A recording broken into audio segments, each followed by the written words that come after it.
Welcome to Ethics Bulletin. I am Dr. Samaram, Ethics Center, Vijayawada. I am Pramila, Ethics Center, Vijayawada. ముఖ్యాంశాలు. ఆస్తికత్వం కంటే నాస్తికత్వం ఎంతో ఉన్నతమైనది. నాస్తికోద్యమ నాయకులు గోరా. మతం, మతాధిపతులు జనాన్ని గొర్రెలు చేసి తమ పబ్బం గడుపుకుంటే వాళ్ళ ఆటలు ఎంతో కాలం సాగవు. జనం గొర్రెలు కాదు. క్రైస్తవ రూపంలో ప్రకంపనలు పుట్టించి పోప్ ఏకఛత్రాధిపత్యానికి గండి కొట్టిన మార్టిన్ లూథర్. జ్యోతిష్యం సైన్స్ కాదు, అశాస్త్రీయమైన విజ్ఞాన శాస్త్రం. డాక్టర్ సమరం. జనవరి 4-5 తేదీల్లో విజయవాడ నాస్తిక కేంద్రంలో 12వ ప్రపంచ నాస్తిక మహాసభలు. డాక్టర్ సమరం. ఉరుకులు పరుగులతో నూతన ఆవిష్కరణలకి నాంది పలుకుతున్న సైన్స్ అండ్ టెక్నాలజీని నవతరానికి చేరువ చేసిన విజయవాడ నాస్తిక కేంద్రంలోని గోరా టెక్నోహబ్. అందరికీ ఆహ్వానం. చిన్నారుల నుండి విజ్ఞుల వరకు అందరినీ ఆకట్టుకుంటున్న సమరం ఛానల్స్. ముఖ్యాంశాలు చూశారు కదా, ఇక వివరాల్లోకి వెళ్దాం. డాక్టర్ గారు, ఆస్తికత్వం కంటే నాస్తికత్వం ఎంతో ఉన్నతమైంది అని గోరా గారు చెప్పిన మాటలను కాస్త వివరించండి. నిజమేనమ్మా. ఆస్తికత్వం కంటే నాస్తికత్వం ఎన్నో రెట్లు ఉత్తమమైనది, ఉన్నతమైనది. దాంట్లో సందేహం లేదు. అందుకని కొంతమంది అంటారు, ఏమిటండి నాస్తికత్వం ఆస్తికత్వం కంటే ఎంతో గొప్పది అంటారు. ఏ రకంగా నాస్తికత్వం అంత గొప్పది ఎందుకు అయింది? ఆ నాస్తికత్వాన్ని ఆచరించిన వ్యక్తి ఎందుకు అంత ఉన్నత వ్యక్తిత్వం కలిగి ఉంటాడు, ఉన్నత భావాలు కలిగి ఉంటాడు, ప్రవర్తన ఉన్నతంగా ఎందుకు కలిగి ఉంటాడు, ఏమిటి కారణం, ఎందుకు, ఏమిటి, ఎలా అని అడుగుతారు వాళ్ళు. ఈ మూడిట్లకి సరైన సమాధానం గోరా గారు పాజిటివిజంలో చూపించారు. ఆయన జీవితంలో చూపించారు, సిద్ధాంతాలు చూపించారు, ఏ రకంగా చూపించారు. ఇప్పుడు దాంట్లో ఒక నాస్తికత్వంలో ప్రధానమైన సూత్రం వ్యక్తి స్వేచ్ఛ. వ్యక్తి స్వేచ్ఛ. వ్యక్తి నాస్తికత్వం అనేది మానవ కేంద్ర సిద్ధాంతం, ఆస్తికత్వం దైవ కేంద్రమైన సిద్ధాంతం. అంతా దేవుని మీద, దేవుని ప్రార్థించడం, దేవా నాకు ఇది చేసి పెట్టు, అది చేసి పెట్టను, నీకు నీ బాంఛ అంటున్నాను. అసలు ఎందుకు ఆ బాంఛని, నేను ఈ బానిసని, నీ దయ ఉంటేనే నేను బాగుపడతాను, లేకపోతే నేను ఇదైపోతాను అని ఒక మతం అయితే, అసలు మానవ పుట్టుక పాపం చేయబట్టి అంచేత మానవుల్ని ఓ పాపి, ఓ వ్యభిచారి, ఓ పాపి అని సంబోధిస్తారు ఒక మతంలో. అంటే మానవ పుట్టుక పాపం చేయబట్టే పుట్టాడని, వాడు పాపినే. అంటే దేవుడు చెప్పించేశాడు, మానవ పుట్టుకనే పాపి. అంటే దాసం మనిషికి విలువ లేకుండా చేశారు. మానవ పాపే, వ్యభిచారా, పనికిరాని వాడా, ఏమిటి అసలు? అందుకనే గోరాగా చెప్పారు, దైవ కేంద్రం కాదు మానవ కేంద్రం, దీంట్లో వ్యక్తి స్వేచ్ఛ. ఆ వ్యక్తి స్వేచ్ఛ ఏంటి? నాకేం గౌరవం కావాలనుకుంటున్నావు, నీకు గౌరవం, నీకేం గౌరవం కావాలో నాకు కావాలి కూడా. నేను నీకు గౌరవం ఇచ్చేసి నేను నీకు బానిసగా ఉండను. నీవు ఏ గౌరవం పొందుతున్నావో అదే గౌరవం నేను కూడా పొందుతాను. నేనేం తక్కువ? నీకు నాకు ఏంటి తేడా అసలు? మానవులందరూ ఒకటే, అందరూ ఒకటే లేక పుట్టారు. ఎందుకు తేడా రాలి గౌరవాల్లో? కారణం ఆస్తికత్వం. ఆస్తిక సిద్ధాంతం ఏంటి? ముందు దాసోహం, బానిస ప్రవృత్తి. దేవుడికి మనిషి దాసోహం. మనిషి దేవుడికి దాసం, బానిసగా ఉంటాడు. దైవ కృప లేనిది ఏమీ జరగదు. అదే దేవుని ప్రార్థించాలి. ఆయన దయగలిగితే మన బతుకు బాగుంటుంది, ఆయన దయ లేకపోతే మన బతుకు వేస్ట్గా ఉంటుంది. అదే దేవుడికి నాయన దయదలుచు అని వేడుకోవడం ఉంటుంది. అలాగా ఆరంగ మనస్తత్వం ఉంటే ఈ బానిస ప్రవృత్తి అన్ని చోట్ల, అన్నిట్లోనూ ఒక జబ్బిది ఒక కూలి ఉన్నాడుకో, ఆ భూస్వామికి, అయ్యా నేను ఈ బాంచన్ నీ కాళ్ళకు ముక్కుతా, నన్ను కరుణించు అంటాడు. ఓ భూస్వామిని వాడి దగ్గర పనిచేసే వ్యక్తి, వాడు పగులు రాత్రి కష్టపడుతాడు, కానీ బాంచన్ అంటాడు. అంటే నీ బానిసని. అరే వాట్ ఈజ్ దిస్? ఎందుకు అనుకోవాలి? ఎక్కడి వచ్చింది? ఆ సిద్ధాంతం వల్ల. ఒక రాజు ఉన్నాడు, రాజు దగ్గర మా ప్రజలు ఉంటారు, రాజు ఏం చెప్తే చేయాలి అంతే. ఆ రాజుని వేడుకోవడం, నాయన దయల్చు అని బానిసపడు. వాడు రాజు తగ్గిస్తాడు ఇష్టం ఉంటాడు. భూస్వామి ఎలాగ ఉంటాడు, రాజు అలాగే ఉంటాడు, మతం కూడా అలాగే ఉంటుంది. మతాధిపతులు కూడా, నువ్వు సరిగ్గా ఉండకపోయావా దేవుడిని నేను చెప్పిస్తాడు, దేవుడికి నేను చెప్తాను నీ గురించి, దేవుడికి నీ గురించి చెప్తాను, దేవుడిని చెప్పిస్తాడు అంటాడు మతాధిపతి. వాడు ఈ భక్తుల్ని తన గుప్పిట్లో పెట్టుకుంటాడు. అక్కడ దాసోహమే. ఏమిటి నాస్తికత ఏం చేస్తుంది? నథింగ్. నువ్వు బానిసవి కాదు. చివరికి ప్రజాస్వామికంలో పెదల కోసం, పెదల కొరకు పెదల పాలన. అక్కడ కూడా ఈ బానిస ప్రవృత్తిని బట్టి తన కోసం ఎన్నుకున్నారు ప్రజలు. ఈ పని చేయడం కోసం పెట్టుకున్నారు సేవకుల్ని, నౌకర్లు పెట్టుకున్నారు. ఆ నౌకరి దయదర్శన, బాబు నాకు చేసి పెట్టినాయనా, ఇది చేసి పెట్టినాయన అంటారు. అరే వాళ్ళకి సేవ చేయడం కోసం ప్రజాపతిని ఎన్నుకొని వాళ్ళకి మళ్ళీ వాళ్ళకి కాళ్ళ ముక్కుతా నాకు చేసి పెట్టాను ఏంటి? ఎక్కడి నుంచి వచ్చింది? ఆస్తికత్వం వల్ల. అంటే వ్యక్తికి స్వేచ్ఛ లేదు. బానిస అన్నాడు పైన స్వేచ్ఛకి ఆలోచించగలరా? ఎందుకంటే నేను బానిస ఎప్పుడు కూడా ఆ పైవాడు ఏం చెప్తే నేను చేయాలంతే. అది దేవుడు కావచ్చు, లేదా భూస్వామి కావచ్చు, లేదా జమీదారు కావచ్చు, లేకపోతే మఠాధిపతి కావచ్చు. వాడు చెప్తే నాకు గతి, లేకపోతే లేదు. అన్నిట్లో దాసోహమే. చివరి ప్రజాస్వామికంలో కూడా ఇక్కడ కూడా ఎన్నుకల ప్రజలు చివరికి దాని దగ్గరగా పాలకులు కూడా వీళ్ళని నొక్కి వాళ్ళు సరే పో, ఇచ్చాను పో, ఇది పడిసే పో, ఇప్పుడు కాదు పో అంటే, దయా నీ దయ బాబు, నీ దయ. What is this? మనం ఎన్నుకున్న సేవకులు మన మీద పెత్తనమా? కారణం ఏంటి? ఆస్తికత్వం. అంచేత గోరా గారు చెప్పారు, నాస్తికత్వం మానవ కేంద్రమైనది. మానవ స్వేచ్ఛ. మనిషి ఆస్తికత్వంలో మూల సూత్రం వ్యక్తి స్వేచ్ఛ. వ్యక్తి గౌరవం. ఎవరికి బానిస కాదు. అంచేత ఆయన చెప్పే పాజిటివ్లో ఆ నాస్తికత్వంలో ఇది ఎందుకు వస్తుందని చెప్తే, నాస్తికత్వం ముఖ్య వ్యక్తి స్వేచ్ఛ. వ్యక్తి దేనికి బానిస కాదు, సర్వస్వతంత్రుడు. ఎప్పుడైతే బానిస కాదో వాళ్ళని క్రియేటివిటీ బయటకు వస్తుంది, వాడు స్వతంత్ర ఆలోచనలు బయటకు వస్తాయి. బానిస స్వతంత్రంగా ఆలోచన. ఎందుకని నేను ఏం చెప్పినా తాగని వాడు ఆ పైవాడి యొక్క ఇష్టం ఎలా ఉందో, ఆ దేవుడి ఇష్టం ఎలా ఉందో, ఆ రాజు ఇష్టం ఎలా ఉందో, ఆ మఠాధిపతి ఇష్టం ఎలా ఉందో, ఈ నాయకుడి ఇష్టం ఎలా ఉందో, ఈ సీఎం ఇష్టం ఎలా ఉందో, ఈ మంత్రి ఇష్టం ఎలా ఉందో, ఈ ఎమ్మెల్యే గారి ఇష్టం ఎలా ఉందో, ఎందుకు నీ ఆలోచనలు ఆవేంటి? చూద్దాం, ఊరికి కావాల్సిన. ఇంక వాడి ఆలోచన స్వేచ్ఛగా ఆలోచించడు, విస్తృతంగా ఆలోచించడు, క్రియేటివ్గా ఆలోచించడు. నాస్తికత్వంలో వల్ల లేదు. నాస్తిక ఎప్పుడైతే స్వేచ్ఛ ఇస్తామో ఆ స్వేచ్ఛలో అతనికి స్వాతంత్రంగా స్వేచ్ఛగా ఆలోచించే శక్తి వస్తుంది. స్వేచ్ఛగా ఆలోచిస్తాడు. దాంట్లో అతనిలో ఒక ఉత్సాహం ఉంటుంది, ఒక చొరవ ఉంటుంది, వాడికి ముందుకు వెళ్తాడు వాడు. అది నాస్తికత్వం అంటే ఘోరంగా చెప్పింది. ఇంకా ఉంది చెప్పేది అంటే సృజనాత్మక క్రియేటివిటీ. నాస్తికత క్రియేటివిటీకి ఎంకరేజ్మెంట్.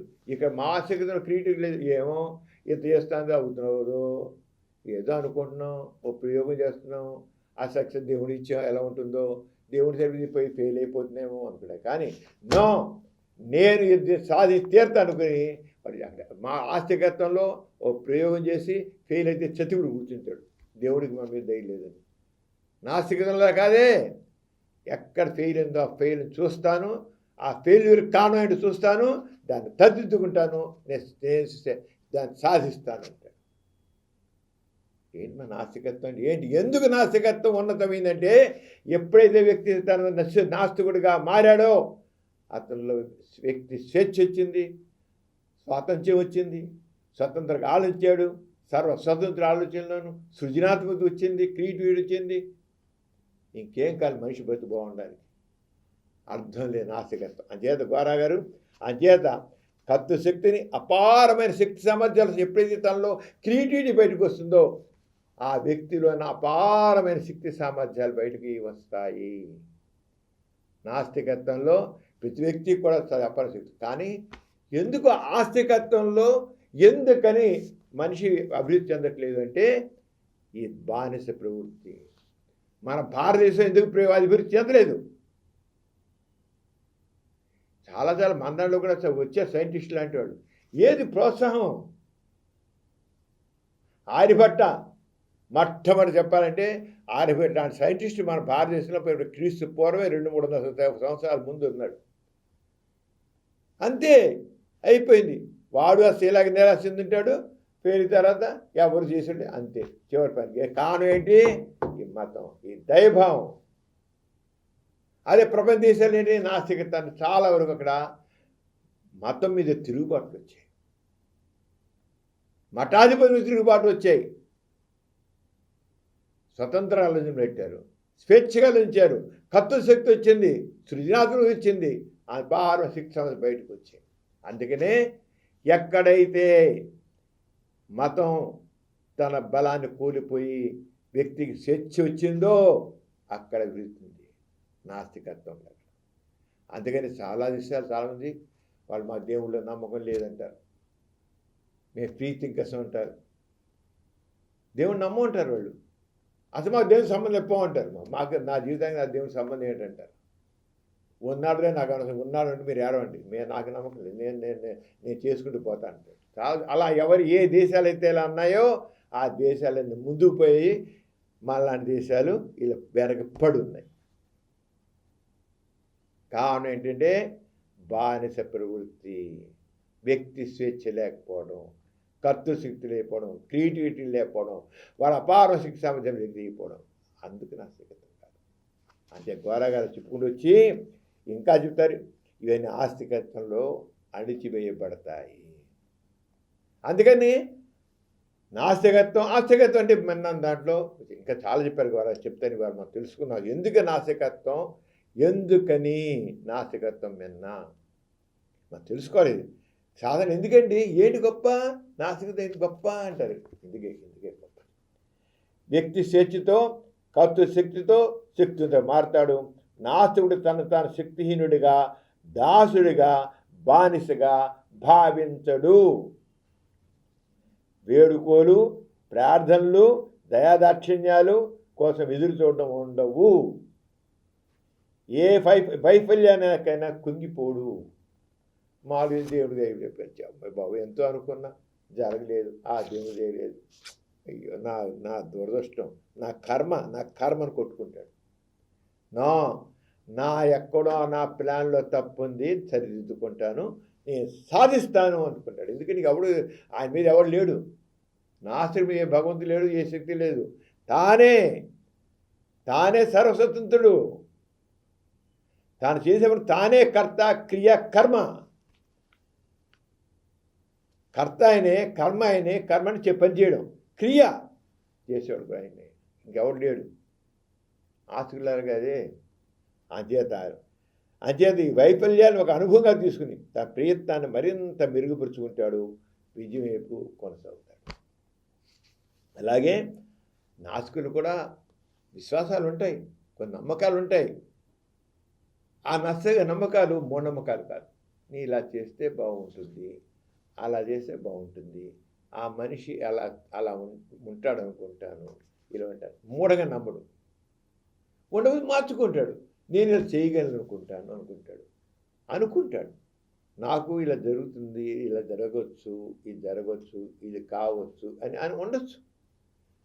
కానీ మూఢంగా నమ్మం. నేను మంచి సమయంలో పనిచేశాను మొదలెట్టాను కనుక నాకు విజయం వస్తుంది. నేను అమావాస్య మొదలెట్టి ఫెయిల్ అయిపోతాను ఏమనుకోడు. ఇలా పిచ్చి పిచ్చి పరిగిర చెత్త నాశకుడు ఉండవు. అంచేత వీడికి నాశకుడు కూడా అభివృద్ధులు ఉంటాయి, ఆదేశాలు ఉంటాయి. కానీ శాశ్వతం విశ్వాసం సత్యం, నమ్మకాలకి మధ్య సత్యానికి మధ్య తేడా అని గుర్తిస్తాడు నాశకుడు. నేను నాశకుడికి నమ్మకాలు ఉంటాయి, కానీ వాళ్ళు మూఢనమ్మకాలు. నాశకుడికి నమ్మకం అది ఒక్కోసారి అదే తప్పు అయితే దిద్దుకుంటాడు. ఆశ దిద్దుకోడు, నా కర్మ, నా దురదృష్టం, మంచి సమయం కాదు, మంచి గడియ కాదు అనుకుంటాడు. కానీ అది కరెక్ట్ కాదని అనుకోడు. అది తేడా, ఎంత తేడా అక్కడే అభివృద్ధి సాధిస్తాడు. అంటే ఇంకా ఏంటంటే ఇక నాస్తిక తదనం కూడా జీవిత లక్ష్యం మారుతున్నాడు. దీనివల్ల నాస్తికుడు వీటన్నిటిలో తన ఆలోచనలు ఇవన్నీ ఉంటాయి కదా, అభిరుచులు, ఆదర్శాలు ఉన్నాయి కదా, విశ్వాసాలు ఉన్నాయి కదా, అది మార్చుకుంటాడు, జీవితాన్ని మార్చుకుంటాడు. నాస్తికుల యొక్క లక్ష్యం ఏంటంటే మరణాంతర మోక్షం కాదు, తాను ఉన్న చోటి ఆనందం పొందడం. మనిషికి ఒకటే జన్మ, అంతేగాని నాకు మోక్షం కావాలి, నేను దేవుడి సన్నిధిలో స్వర్గానికి వెళ్ళాలి, దేవుళ్ళలో లీనమైపోవాలి, ఆత్మ పరమాత్మ లీనమైపోవాలి, పిచ్చి పిచ్చి ఆలోచనలు నాశనుకుంటాం. మోక్షం బతుకంతసేపు పుట్టగానే మోక్షం గురించి మాట్లాడతారు. పుట్టు నుంచే మోక్షం. ఒరే మంచి పని చేయరా, మోక్షం వస్తుంది. ఈ మనిషి మానవ జీవితం చూసావా, నరకప్రాయమైంది. ఈ మానవ జీవితం వ్యర్థం. నువ్వు మోక్షం గురించి ఆలోచించు, దేవుని ప్రార్థించు, దేవుడా నాకు మోక్షం ప్రసాదించు, నాకు మోక్షం. చిన్నప్పటి నుంచి వాడు జ్ఞానం, బుద్ధి, జ్ఞానం వచ్చిన దగ్గర నుంచి ఇదే నిలుపుతుంది ఈ ఆస్తికత్వం. ఈ ధర్మసూత్రాలు ఏంటంటే మోక్షం మోక్షం మోక్షం అంటే పుట్టింది చావు గురించే. పుట్టింది ఎంజాయ్ చేయడం కోసం కానీ చావడం కోసం కాదే. పుట్టింది ఆస్తికత చేస్తుంది మోక్షం మోక్షం మోక్షం మోక్షం అని చెప్పి బట్టి బతుకుండగానే చావు గురించి ఆలోచించాం, పుట్టగానే చావు గురించి ఆలోచించాం. వాటి నాన్సెన్స్, నాస్తికత్వం లేదు. ఒకే ఒక జీవితం, ఆ జీవితం నేను ఆనందంగా ఉండాలి, జీవితం ఉండాలి, అందరూ హాయిగా ఉండాలి. నేను సమాజంలో సుఖంగా ఉండాలి, తెక్కడ సుఖంగా ఉండాలి. అది చేత ఆరంగా జీవితాన్ని మలుచుకుని సుఖంగా చేశాడు. తనకు ఎదురయ్యే ఇబ్బందులని, వ్యాధుల్ని తానే నియంత్రించుకుంటాడు, సైన్స్ డెవలప్ చేసుకుంటాడు, తానే నియంత్రించుకుంటాడు. అలాగే మరణాన్ని కూడా జయించడానికి కృషి చేస్తాడనమాట. అంచేత ఇప్పుడు జెనెటిక్ ఇంజనీరింగ్ వస్తుంది. డెత్ జీన్ అని ఒకటి ఉంది, క్రోమోజోమ్స్లో డెత్ జీన్ ఉంది. దాన్ని నువ్వు తీసేసి ఒక జెనెటిక్ దాన్ని ఎలిమినేట్ తీసావుకో మనిషి చావు ఉండదు. అసలు నువ్వు ఇలా ఉన్నావా, ఇలాగే ఉంటావు. రియల్లీ అసలు జెనెటిక్ ఇంజనీరింగ్ నిజంగా వస్తే కొత్త జీన్ని క్రియేట్ చేసే పెట్టి అసలు ఎప్పుడు యవనవంతులాగా ఉండేటట్టు చేసుకోవచ్చు, ఎప్పుడు పిల్లలు ఉండేటట్టు చేయొచ్చు. అసలు మనకు కావాల్సిన అమ్మా నా నల్లగా ఉన్నారు, మరి తెల్లగా పుట్టాలి. ఆ నల్లగా ఉండే దీన్ని తీసి పడేస్తాడు, తెల్లగా ఉండే చెప్పి వేసి పెడతాడు. బయట ల్యాబొరేటరీలో క్రియేట్ చేసి పెట్టేస్తే తెల్లగా ఉంటుంది. ముక్కు, చెవులు, కన్నులు ఎలా ఉండాలో ఆ జెనెటిక్ ఇంజనీర్ అవన్నీ దిద్దేసి వచ్చేసి ఆర్టిఫిషియల్ ఇంటెలిజెన్స్ వచ్చేస్తుంది, జెనెటిక్ ఇంజనీరింగ్ వచ్చేస్తుంది. మనిషి యొక్క ఆకాంక్షల్ని నెరవేరుస్తుంది. దేని ప్రకారంగా? నాస్తికత్వం. అదే నీకు ఆస్తికత్వం అయితే నీ కర్మ, నువ్వు ఇలా పుట్టావు, నీ జన్మ, నువ్వు నల్లగా పుట్టాలని దేవుడు చుట్టూ నల్లగానే పుట్టావు. మనిషిని పనికిరాని మాట చేసి చదివిన ఆస్తికత్వం లేదు. నువ్వు మార్చుకోగలవు. అసలు జెనెటిక్ ఇంజనీర్లు ఎలా వచ్చిందంటే మనుషులు ఎవ్వడు బలహీనంగా లేకుండా కండ పుష్టితో పుట్టాలి అంటే చక్కని కండరాలు ఉండేట్లుగా జీన్స్ని క్రియేట్ చేసి ఆ జీన్స్ తయారు చేసేది. క్లోనింగ్, ఇప్పుడు క్లోనింగ్ ద్వారా ఇప్పుడు చూడు ఒక మంచి క్లోనింగ్ ఆల్రెడీ ఒక గొర్రెకి అదే రకమైన గొర్రె రెండు పుట్టడం జరిగింది. అదే రంగం ఉంటుంది. ఒక బలవంతుడు చేసి ఇంకా అదే మధ్య ఎలా చేస్తుంటుంది, అదే రంగం చేయొచ్చు. అసలు జెనెటిక్ ఇంజనీరింగ్ చేసేటి ఆ వండర్స్ వస్తే ఇప్పుడు ఎలక్ట్రానిక్ రంగంలో వచ్చే వండర్స్ కంటే కూడా జెనెటిక్ ఇంజనీరింగ్లో ఊహకందని విజయాలు వస్తాయి. షుగర్ ఉంది, బీపీ ఉంది, కొలెస్ట్రాల్ ఉంది, క్యాన్సర్ ఉంది. క్యాన్సర్ సైజ్ కొంతకాలం వేస్తుంది, ఇది ఉండదు, క్యాన్సర్ మర్చిపోతావు నువ్వు. ఆ పేరు క్యాన్సర్ మొత్తం చేయించేస్తాం. ఎందుకంటే ఆంకోజీన్ అని ఉంది, ఆంకోజీన్ తీసి పక్కన పారేస్తాం. ఇప్పుడు ఆర్టిఫిషియల్ ఇంటెలిజెన్స్ రోబో చేంజ్ చేస్తుంది, లాగి బయట పారేస్తుంది. కాకాచి ఆర్టిఫిషియల్ ఇంటెలిజెన్స్ తక్కువేం కాదు, చాలా గొప్ప. అది ఎంత రెవల్యూషన్ అంటే లేని విజయాలను సాధిస్తుంది ఆర్టిఫిషియల్. ఎక్కడి నుంచి వచ్చింది? మ్యాన్ సెంటర్డ్ సైన్స్, నాస్తికత్వం. అదే గాడ్ సెంటర్డ్ సైన్స్ అంటే నువ్వేం చేస్తావు? దేవుడిచ్చా, దైవేచ్ఛా, అంతే. నువ్వంతే అంటే అంతే, అయిపోయింది. మన దేశంలో ఎందుకు ఆర్టిఫిషియల్ ఇంటెలిజెన్స్ మొదలవ్వలేదు మనకి? ఎందుకు ఇలాంటి జెనెటిక్ ఇంజనీరింగ్ ఎందుకు సరిగా అవ్వలేదు మనకి? కరోనా మన భారతీయుడే. కానీ మొట్టమొదటిసారిగా ఒక కొత్త జీన్ని ల్యాబొరేటరీలో క్రియేట్ చేసి ఒక యూనిసెల్యులర్ ఆర్గనిజంలో ప్రవేశపెట్టాడు. దాని ప్రకారం దాని యొక్క ప్రవర్తన మార్చిపరిచాడు, దాని అలవన్నే మార్చిపరిచాడు. మనవాడే, కానీ ఎక్కడున్నాడు? ఫారెన్లో చేశాడు. ఇక్కడ ఎందుకుంది? అవకాశం లేదు. కరోనా మనవాడు, మనమే తక్కువ కాదు, కానీ ఎందుకు ఇవ్వలేదు? ఇక్కడ సమాజం నీకారకమైన అవకాశాలు కలిగించట్లా. కానీ ఆస్తిక సంబంధమైనటువంటి భావజాలం వల్ల. ఆస్తిక భావజాలం మనిషి యొక్క అభివృద్ధి లేకుండా చేస్తుంది, పురోగమనం లేకుండా చేస్తుంది, మనిషిని అణిచివేస్తుంది. కేవలం కర్మ, దురదృష్టం, దైవ కృప, దేవుడి దయ అన్నమాట. నాస్తికత్వం అలాంటిది కాదు, దాని వ్యతిరేకం. అందుకే నాస్తికత్వంలో విజయాలు ఉంటాయి, గొప్ప విజయాలు ఉంటాయి, మనిషికి మంచి సుఖాన్ని చేకూరుతాయి.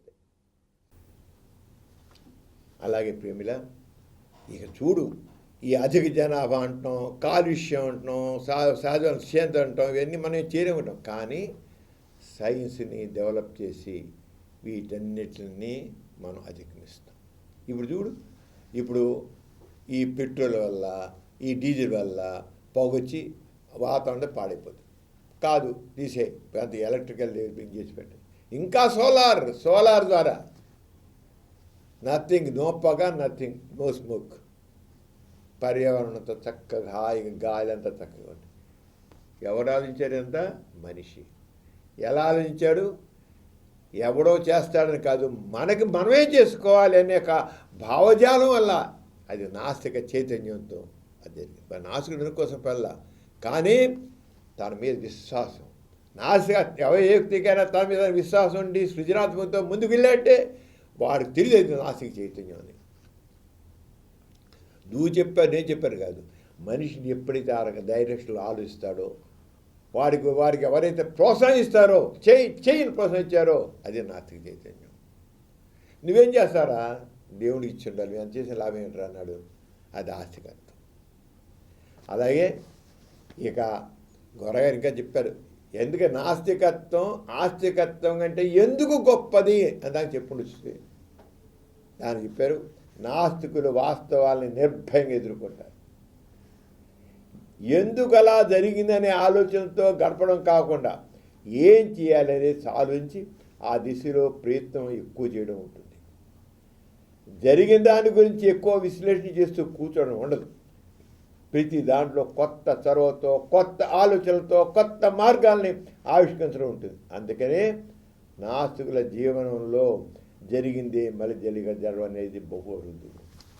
ఒక ఫెయిల్యూర్ వచ్చింది, అయ్యో ఇలా ఎందుకు ఇలా జరిగింది, ఎందుకు జరిగింది, ఏమైంది, ఏంటి అయింది, దేవుడికి పోయిన మనకు దయలేదా, ఎక్కడైంది, నా కర్మ, నా దురదృష్టమా, ఈ చెత్త ఆలోచించడు. ఎక్కడో తప్పు చేసింది, మన ప్లానింగ్లో ఎక్కడ తప్పు ఉంది, మన దీంట్లో ప్లానింగ్ ఉంది, మన దేంట్లో ఎక్కడో తప్పుని దిద్దుకుంటాడు, ముందుకెళ్తాడు. అంతకు ఎందుకు ఆలోచించి టైం వేస్ట్ చేయడు. అందుకనే వాడు తప్పుని ఇప్పుడు అర్థం చేసుకుంటాడు. అందుకే చేసిన తప్పు మళ్ళీ చేయడం ఉంటుంది ఆస్తికుల్లో. ఆస్తుని వాళ్ళు చేసి తప్పు మళ్ళీ చేస్తారు. ఎందుకని తప్పు చేస్తే ఈసారి దేవుడికి నా మీద దయలేదన్నమాట అనుకుంటే ఊరుకుంటాడు. నా కర్మ అన్నమాట, నా దురదృష్టం అని అనుకుంటాడు. కానీ ఆ తప్పుని సరిదిద్దుకోవడానికి తన బుర్ర ఉపయోగించాడు, క్రియేటివిటీ ఉపయోగించాడు. అదే నాస్తికత్వంలో ఉండేది. నాస్తికత్వం మిన్న కాక ఇంకోటి గోరగారు చెప్పారంటే ఎంత అర్థం చూడు. ఎక్కడ రెండింటిని కంపేర్ చేసి మనం చూస్తూ ఉంటే అంచేత. అలాగే నాస్తికుల జీవితం స్వీయ భోగాలతో స్తబ్దతగా ఉండదు. ఊరికి విలాసాలు ఎలాంటి కూర్చోడు నాస్తికులు. నిరంతరం వాళ్ళ ఆలోచనలో చేతల్లో చైతన్యం ఉంటుంది. రాజులు, పెట్టుబడిదారులు, పెత్తందారులను తీసుకుంటే వాళ్ళ మానసిక ప్రశాంతత కోసం ఆధ్యాత్మికని ఆశ్రయిస్తారు. ఇప్పుడు రాజులు ఉంటారు, పెత్తందారులు ఉంటారు, భూస్వాములు ఉంటారు, వీళ్ళు ఉంటారు. వాళ్ళకి కాదు బాగా డబ్బున్న వాళ్ళు ఉంటారు. వాళ్ళు ఏం చేస్తారు, వాళ్ళకి వచ్చేది ఏంటో నాకు జీవితంలో ఏం ఆనందం కనిపించట్లేదు, నాకేంటో బాగుంటలా, నాకేంటో అన్నీ ఉన్నాయి, నాకు డబ్బులు ఉన్నాయి, ఆస్తి ఉంది, అన్నీ ఉన్నాయి, కానీ నాకేంటో సుఖం అనిపించట్లేదు అంటాడు. చివరికి ఆధ్యాత్మికత, స్పిరిచువాలిటీ, నిన్ను నువ్వు తెలుసుకో అంటూ స్పిరిచువాలిటీ, ఆత్మ పరమాత్మ, ఏ లోకం పరలోకం, ఆత్మదే పరమాత్మ లైనం అయితే ఎలా ఉంటుందో అంచేది యోగా చెయ్యి, ఆత్మ పరమాత్మకు ఆలోచించుకో, నువ్వు ధ్యానం చెయ్యి అని చెప్పేసి. అసలు ఈ జన్మే ఇలాంటిదయా, మానవ జన్మ అంటేనే బాధలుతోంది. మోక్షం కోసం ప్రయత్నం చేయి, మోక్షం కోసం ప్రార్థన చేయి, మోక్షం గురించి ఆలోచించు అంట. ఎక్కబీని మనిషి యొక్క కృషి ఆలోచన అంతా కూడా పక్కదారి పట్టేయి. వాడు విలాసాల్లో ఉన్నాడు కానీ నాస్తి విషయం వచ్చాడు కదా. నాస్తి యంధ్రాసుల మనశ్శాంతి కోసం, ధ్యానం కోసం ఇదే అసలు. దీని భిన్నంగా నాస్తిక ప్రాపంచికత సామాజిక అవసరం పెంచుతుంది. నిజాయితీ, సమానత్వం, సామాజిక న్యాయం కాపాడడంలో నాస్తికులు బిజీగా ఉంచుతుంది. నాస్తికులు సామాజికంగా విప్లవంగా ఉంటారు. ఎక్కడైనా అన్యాయం, అసమానత ఉంటే సహించరు. పేదరికం, హింసకు నాస్తికులు వ్యతిరేకం, వాటి నిర్మూలనకు పూనుకుంటారు. రాజులు వాళ్ళేమో వాళ్ళు విలాసాలతో బతుంటే, నాస్తికులు మాత్రం నేను ఒక్కడినే ఆనందిస్తే కాదు, నాతో పాటు నా చుట్టూ తన సమాజం కూడా హాయిగా ఉండాలి, ఆనందంగా ఉండాలి. వాళ్ళని నాకే సుఖం కావాలని కోరుకుంటున్నాను, వాళ్ళందరూ కూడా సుఖం కావాలి అనుకుంటాడు. ఎదుటి వాళ్ళ కళ్ళల్లో ఆనందాన్ని చూసి, సంతోషం చూసి వీళ్ళు ఆనందిస్తారు. అంచేది ఎదుటి వాళ్ళు తను ఒక్కడే సుఖం అనుకోకుండా ఆ సుఖాన్ని అందరికీ పంచుతాడు. అప్పుడు తృప్తిగా ఉంటుంది. అంచేత నాస్తికుడు నిరంతరం కృషి చేస్తుంటాడు, సామాజిక న్యాయం కోసం కృషి చేస్తాడు, అన్యాయాలను ఎదిరిస్తాడు. నాస్తికుడు అన్యాయాలను ఎదిరిస్తాడు, సామాజిక న్యాయం కోసం కృషి చేస్తాడు, సమానత్వం కోసం కృషి చేస్తాడు. అది అందులో ఆనందం పొందుతాడు. నిజమే. మనం ఒక్కడే స్వార్థంగా మనం కులాసకు ఆనందం ఉండదు. 10 మంది కలిసి ఏది చేసినా సక్సెస్ ఆనందం ఉంటుంది. అవునా కదా. మన పండుగలు చేసుకున్నా, ఇంకోటి చేసినా, పిక్నిక్ వెళ్ళినా, ఇంకోటి చేసినా 10 మంది ఉండేది ఆనందం ఉంటుంది. నువ్వు ఒక్కడే కూర్చుని తాగుతుంటావు, తింటుంటావు, గంతులు వేస్తుంటావు, ఇంకోటి చేస్తావు అనుకుందాం. చేస్తున్నావు చేస్తే అక్కడ ఏమిటి? ఇక్కడ ఆనందం ఏముంది? నలుగురు హాయిగా, ఆనందంగా, సుఖంగా ఉంటే అది నాస్తికత. అందుకనే వ్యక్తి స్వేచ్ఛ, అలాగే సామాజిక న్యాయం, సంఘ దృష్టి, అవి నాస్తికతలు బ్రహ్మధారి. అలాగే గొరగా చెప్తారు. ఇప్పుడు మనం చూస్తున్నాం సమాజంలో ప్రతివాడు కమ్మ సంఘం, రెడ్డి సంఘం, కాపు సంఘం, ఏదో ఇలా ఈ సంఘం, ఆ సంఘం అంటూ సంఘాల కింద నుంచి పైదాకా, బ్రాహ్మణ సంఘం నుంచి కింద మాదిగంటూ ఆ రంగ సంఘాలన్నీ వచ్చేసాయి. ఎవరి మీదకి నేను, నా రైటు, నాకు కావాలి, నా హక్కు మాట్లాడతారు. మేము వెనకబడ్డవాళ్ళం చెప్పుకోవడం గొప్ప. మాకు ఇది కావాలి, మాకు ఇది కావాలి. చివరికి బ్రాహ్మణ వర్గం వాళ్ళు కూడా మేము పేరుకి బ్రాహ్మణ వర్గం వాళ్ళమే, మాకు ఉన్నాయి, మాకు ఏం లేవు, మేము వెనకబడ్డవాళ్ళమే. ప్రతివాడు తన గురించి తన గురించి నాకు కావాలి అంటారు. గిరిజనులు అంటారు, ఇక్కడ అంటారు, అక్కడ అంటారు. ప్రతివాడు ఒక సెక్టేరియన్ అవుట్లుక్ ఉంటుంది ఆస్తికత్వంలో. నేను, నా కులం, నా జాతి, నా వర్గం, నా మతం, నా కులం, నా జాతి. కానీ నాస్తికత్వంలో మానవులంతా ఒకటే, అందరికీ అవకాశాలు కావాలి, అందరికి సమానమైన అవకాశాలు కావాలి. అంతేగాని ఈ కులం వాళ్ళకి ఈ అవకాశాలు ఇవ్వాలి, ఆ కులం వాళ్ళకి అవకాశాలు ఇవ్వాలి అని ఆ రకంగా చూడడం ఉండదు. ఎవరికైతే అవకాశాలు లేవో ఆ మనుషులందరికీ తగిన అవకాశం ఉంది. ఇప్పుడేమవుతుంది, కులం వచ్చాడు వాడు ఒక ఒక ఒక కింద జాతిలో అనగన దాంట్లో ఒకడంతా ఉన్నారు, దళితుల్లో వాడు ఐఏఎస్ అయినకు ఐఏఎస్కి ఆ పిల్లలు కూడా దొరుకుతారు, బాగానే అవుతారు. వాడు ఐఏసాడు, చక్కగా చదువుకున్న పైకి వచ్చాడు, గౌరవం పొందాడు, డబ్బులు కూడా సంపాదించాడు. లేదా ఐపీఎస్ అవుతాడు, లేదా కలెక్టర్ అవుతాడు, లేకపోతే ఒక ఏదో పెద్ద ఆఫీసర్ అవుతాడు. డబ్బులు బాగానే ఉంటుంది, జీతం వస్తుంది, డబ్బులు వస్తాయి, చూపండి. వాడి పిల్లలదే, వాళ్ళ పిల్లది మనదే. అదే కులంతో అందరూ మొత్తం ఆ కాస్త మందే లాభం అవుతుంటారు. ఎందుకని? ఆ కులానికి నువ్వు ఇచ్చావు కనుక, ప్రత్యేకమైన అవకాశం ఇచ్చావు కనుక. వాళ్ళే ఆ కొద్ది తండ్రి, ఒక తాత, తండ్రి, కొడుకు, మనవడు, మనవలు, ఇంకా కింద మనవలు, వీళ్ళే ఆ లాభాలను పొందుతారు. తక్కిన వాళ్ళు, పక్కన వాళ్ళు అలాగే ఉంటారు. నాస్తికత్వంలో ఆ రకమైనది లేదు, ఉండదు. అవసరమైన ప్రతి ఒక్కరి పైవాడు కింద కులంతో సంబంధం లేదు. అసలు కులాలు లేవు, ఆల్ ఆర్ హ్యూమన్స్. మానవులంతా ఒకటే, ఈ కులం లేదు. ఎవరికి అవసరం ఉందో అవసరం వాళ్ళకి అవకాశాలు ఇవ్వడమే. అంతేగాని అంటే ఎప్పుడైతే ఆ సమభావం ఉంటుందో అందరిలా, సమాన సంఘంలో చక్కగా ఉంటుంది. అంటే గోరా గారు ఏం చెప్పారంటే, మెజారిటీ మైనారిటీ కమ్యూనిటీల మధ్య వ్యత్యాసం నాస్తిక జీవన విధానంలో ఉండదు. మెజారిటీ మైనారిటీ కమ్యూనిటీల మధ్య వ్యత్యాసం నాస్తిక. మైనారిటీల జాతి, భాష, జాతీయత, సంస్కృతి, ఆర్థిక అవకాశాలు, రాజకీయాలు ఏ విషయాన్ని తీసుకున్నా వారి వాదనలన్నీ ప్రాథమికంగా వారి వర్గానికి మాత్రమే పరిమితమై సెక్టేరియన్గా ఉంటాయి. నాస్తికత్వం ప్రజలందరినీ ఒకే మానవత్వంతో మిళితం చేస్తుంది. నాస్తికత్వం వేర్పాటు బాధలను అనుమతించదు. ప్రతి ఒక్కరు స్వేచ్ఛగా భావించాలి, ఒకరు మరొకరితో సమానంగా జీవించాలి.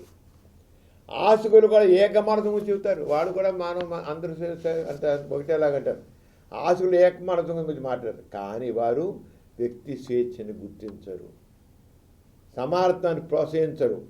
స్వేచ్ఛ విషయంలో ఆస్తికత్వం నాస్తికత్వం చాలా తేడా ఉంటుంది అని గారు అనేది. అక్కడ మా స్వేచ్ఛ గురించి, మానవ స్వేచ్ఛ గురించి, వ్యక్తిత్వం గురించి అక్కడ దాసం మళ్ళీ బానిస కొడుతుంది. ఆస్తికత్వం మనుషుల్ని, సమూహాలని, ఆచారాలు, విశ్వాసాలు, దేవుళ్ళ నుండి కొనసాగించింది. అంటే మరి ఆస్తికత్వం ఏం చేస్తుంది, వాళ్ళకి ఈ ఆచార ప్రకారంగా, విశ్వాసాల ప్రకారంగా, దేవుళ్ళ పేరుగా వేరుగా చూస్తుంది. కానీ నాస్తికులు వాస్తవికవాదులు, చేయవలసినవి చేయకూడదు అనే వాటి విషయంలో సాధారణ అవగాహన ఉంటుంది. ప్రజల అవసరాలకు అనుగుణంగా వారు ఉంటారు. నీతులు, నాగరికతలు, అలవాట్లు, సాంఘికత, సౌలభ్యం, సమానత్వంగా లోబడి ఉంటారు. నాస్తిక జీవన సిద్ధాంతం మనుషులందరినీ ఒకటిగా చేసేదిగా ఉంటుంది, కానీ జాతుల వారీగా వేరు చేసేదిగా ఉండదు.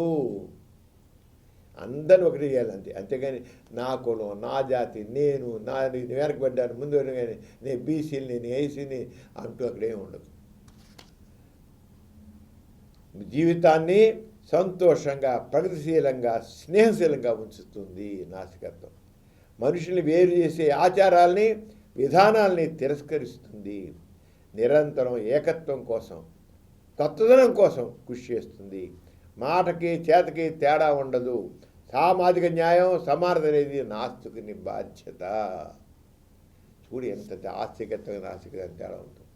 నాస్తికుడు నేను ఎప్పుడైతే ఒక మనిషి నిజంగా తన నాస్తికుడు అనుకుంటాడో, తాను నాస్తికుడిగా ఉండాలనుకుంటాడో, ఇవంతా మొత్తం గోరా గారు ఏం చెప్పారో అతని జీవితంలో ప్రతిబింబిస్తుంది.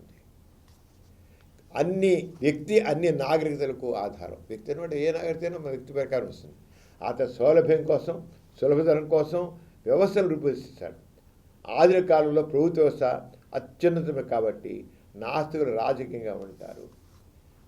మాకు రాజకీయాలతో పట్టదండి, మా సంబంధం లేదండి, మేము దేవుళ్ళని చెప్పుకుంటుంటామండి, కులాలు లేవు చెబుతుంటామండి, మతాలు చెబుతుంటామండి, మహత్యాలు లేవు చెబుతామండి అని ఏం కాదు. నాస్తికులు తప్పకుండా రాజకీయాలతో కూడా సంబంధం ఉంటుంది. ఈ బాబాలు తిడతాం, ఇంతే నాస్తికత్వం, అది కాదు అని ఘోరంగా స్పష్టం చెప్పారు. కేవలం దేవుడిని తిట్టడం, దేవతను తిట్టడం, బాబాలు తిట్టడం, లేదా ఈ కులాలు తిట్టడం, అగ్ర కులసులు తిట్టడం, వీళ్ళని తిట్టడం, వీళ్ళు ఇలా చేశారు, వాళ్ళలా చేశారు అంటూ అదంతా నెగిటివ్ ఎథిజం. గోరగారు పాజిటివ్ ఎథిజం చెప్పారు. తిట్టడం కాదు, వ్యవస్థ ఇలా ఉంది, ఓకే తెలిసి నువ్వు పెంచే చెప్పేది ఉంది, ఆ వ్యవస్థని మార్చు. నువ్వు ఎలా మారుస్తావు? వ్యక్తి స్వేచ్ఛతో మారుస్తావు, సంఘ దృష్టితో మారుస్తావు, వ్యక్తి గౌరవంతో మారుస్తావు. అలా మారుస్తాం. మానవత్వం ఏక మానవత్వంతో మారుస్తాం. మానవులంతా ఒకటే నీ భావం నీళ్ళు ఎప్పుడు ఉంటుందో ఆవిడ ఆస్తికుడైనా నాస్తికుడైనా ఒకటే. కావాల్సింది మనకి అందరూ సమానంగా హాయిగా సుఖంగా ఉండడం.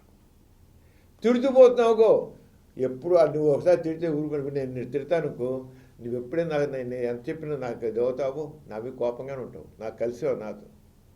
ఇంకెప్పుడు ఆ తేడా అలా ఉంటాను. కలిపి ఇద్దరి మధ్య ఆ వైరం ఉంటూనే ఉంటుంది. ఘోరగారు అందుకని పక్కన పారే ఈ కులాలు మతాలు పక్క పారే.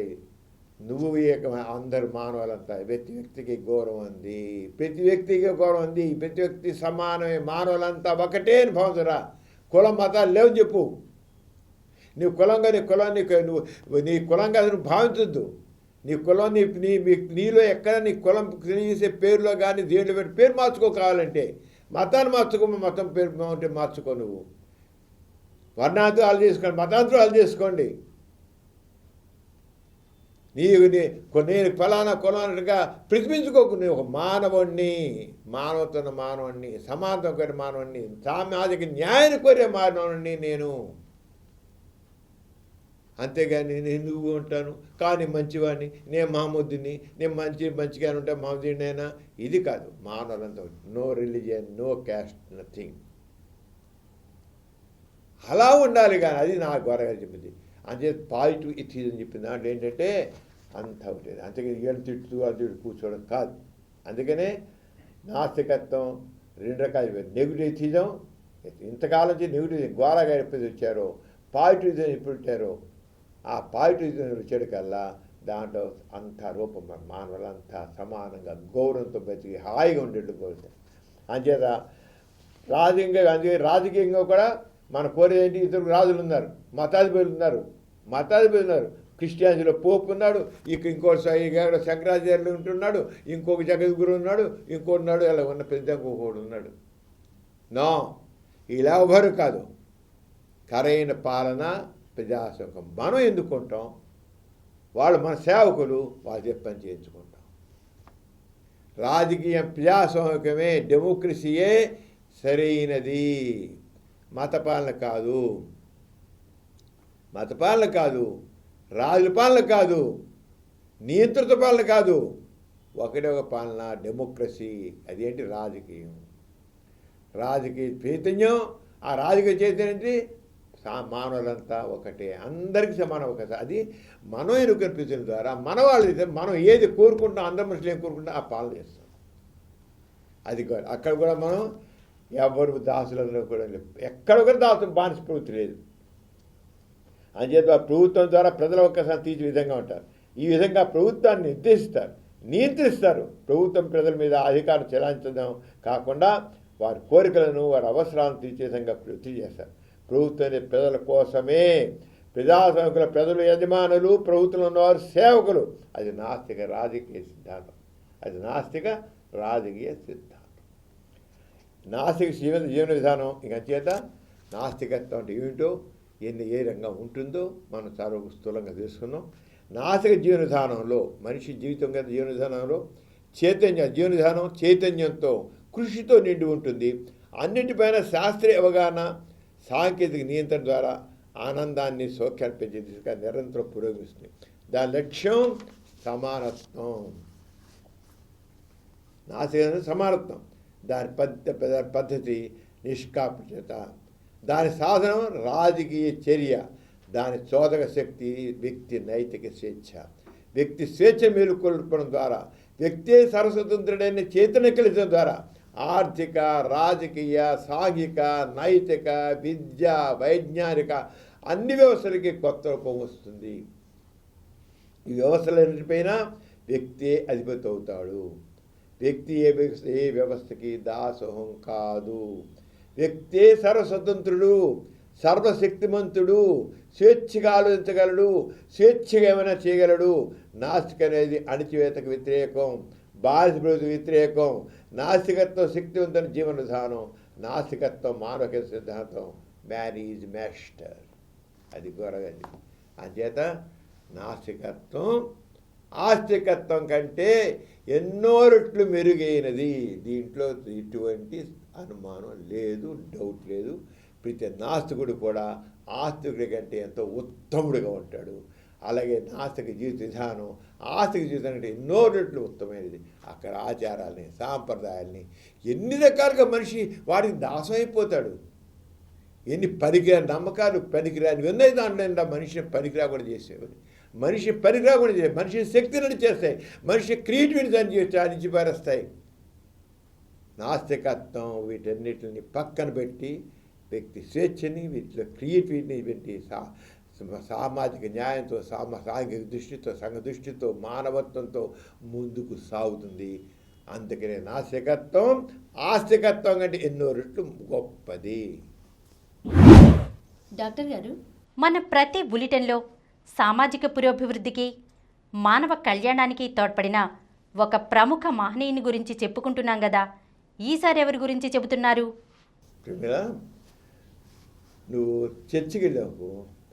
చర్చికి వెళితే అక్కడున్న ఫాదర్కి చెవిలో నేను ఈ పాపం చేశాను, ఆ దేవుడిని క్షమించని చెప్పు అని చెప్తాడు. చేత ఫాదర్ వేస్తే నేను దేవుడిని కన్వే చేస్తాలే, అప్పుడు అక్కడ అక్కడ చర్చికి ఇంత సమర్పించుకుపో డబ్బులు, నీ పాప పరిహారం అయిపోతుందంట. ఇది కామన్ జరుగుతుంది. అలాగే దేవుని గుడికి తిరుపతి వెళ్ళామనుకో, అక్కడ ఎవరు పూజారిని చెప్పడు కానీ బయట అవి ఏం చెప్తారంటే, నీ పాపం చేసావు కదా, వెంకటేశ్వర గుడికి వెళ్ళినప్పుడు, తిరుపతి వెళ్ళినప్పుడు ఆ హుండీలో నీ తోచినంత వేగినంత వేసేయి, నువ్వు పాపం చేసావు కదా, పరిహారం అయిపోతుంది అంటారు. అంటే చేసిన పాపాన్ని పరిహారంగా అక్కడ చెల్లించేసుకుంటాం.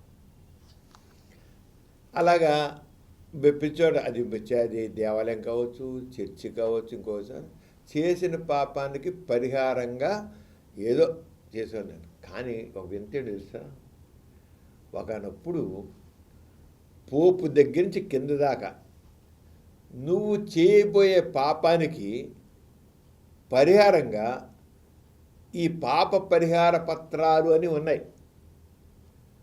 దేవుడా, నేను ఫ్యూచర్లో ఏదైనా పాపం చేయొచ్చు, ఆ పాపాన్ని నువ్వు ముందే క్షమించేయి అంచేత ఏం చేశారంటే, పోపు యొక్క అనుమతితో, పోపు దీంతో ఆయన కింద ఉండేటి మతాధిపతులు పాప పరిహార పత్రాలు అని అమ్మి డబ్బులు లక్షలు గుంజుకుని చేశారు. పిచ్చోళ్ళు చాలామంది మనం పాపం చేయకుంటామా, పుట్టుకే పాప పుట్టుక, ఓ పాపి, ఓ దుర్మార్గుడా, ఓ విచారి అని మాట్లాడతారు కదా. అది పాప పుట్టుక కదా, చేయకుండా ఉంటామా అని డబ్బులు పెట్టి, వేలు ఖర్చు పెట్టి ముందు కొనేసి డబ్బులు పెట్టేశారు. ఇది మామూలుగా ఏమో చేసిన పాపానికి ఇది, ఇక చేయకముందే పాపం చేస్తా అని చెప్పి, ఒరే నాయన గోపు ఏం చెప్పాలి, ఇంతవరకు ఏదో తప్పు చేసావు, పాపం చేసావు, తప్పని చేసావు, ఇక ముందు చేయకుండా అని చెప్పాలి. ఇక్కడ అలా కాదు, పోపు గారు కూడా నువ్వు ముందు చేయబోయే తప్పుకి పాప పరిహార పత్రం నింపి, ఇది ఇంత కొనుక్కొని నింపు అని నింపి అక్కడ చర్చిలో పడేసాయి అని చేశారు. అసలు ఎంత దోపిడీ వ్యవస్థ. మతం అనేది మనిషిని ఎలా దోచుకుంటుంది అనే దానికి, మతం పేరిట, దేవుడి పేరిట ఇలా దోచుకున్నానికి ఉదాహరణ. ఇదంతా ఎందుకు చెప్పారంటే మార్టిన్ లూథర్ అన్నవాడు ఏమిటి అసలు ఇదంతా, ఇది మోసం దగ అమాయకుల్ని తీసుకోవడం అని చెప్పేసి ఎదురు తిరిగారు. ఇది ముందు ఒక 15-16 శతాబ్దంలో ఇది జరిగిందమ్మా. 15-16 శతాబ్దంలో దీనికి ఏంటి దీనికి విషయం చేసింది. దానికి ఈ మార్టిన్ లూథర్ ఈ విషయంలో ఇది చాలా చేశాడు. ఇలా వ్యతిరేకం చేసి పోరాడిన తర్వాత మార్టిన్ లూథరు చేసిన పోరాటం చాలామంది మార్టిన్ లూథర్ ఎప్పించారు. ఏమిటి నిజమే కదా, అంతగా ఆలోచన నిజమే కదా, ముందు ఎప్పుడో పాపం చేస్తాను ఇప్పుడే డబ్బులు ఇచ్చుకోవడం ఏంటి అసలు. అది ఈ విషయంలో యూరప్లోని రాజుల నుండి ధనవంతుల నుండి డబ్బు గుంజి పోపనియాలు రోమ్లో రమ్య హన్మయాలు పెంచుకున్నారు. చూసుకో ఎంత కొట్టేశారు వాళ్ళు. ఈ పోపు సంబంధించిన శిష్యులు ఉన్నారే, ఆశకు అంత ఉండదు. ఇక డబ్బు రాబట్టడానికి పాప పరిహార పత్రాలంటే సేల్ ఆఫ్ ఇంటెలిజెన్స్ ప్రారంభించారు. పాప పరిహార పత్రాలు ఇచ్చారన్నమాట. ఇది ఈనాడు మన రాజకీయ రంగంలో మోసగాళ్ళు ప్రవేశించట్లే.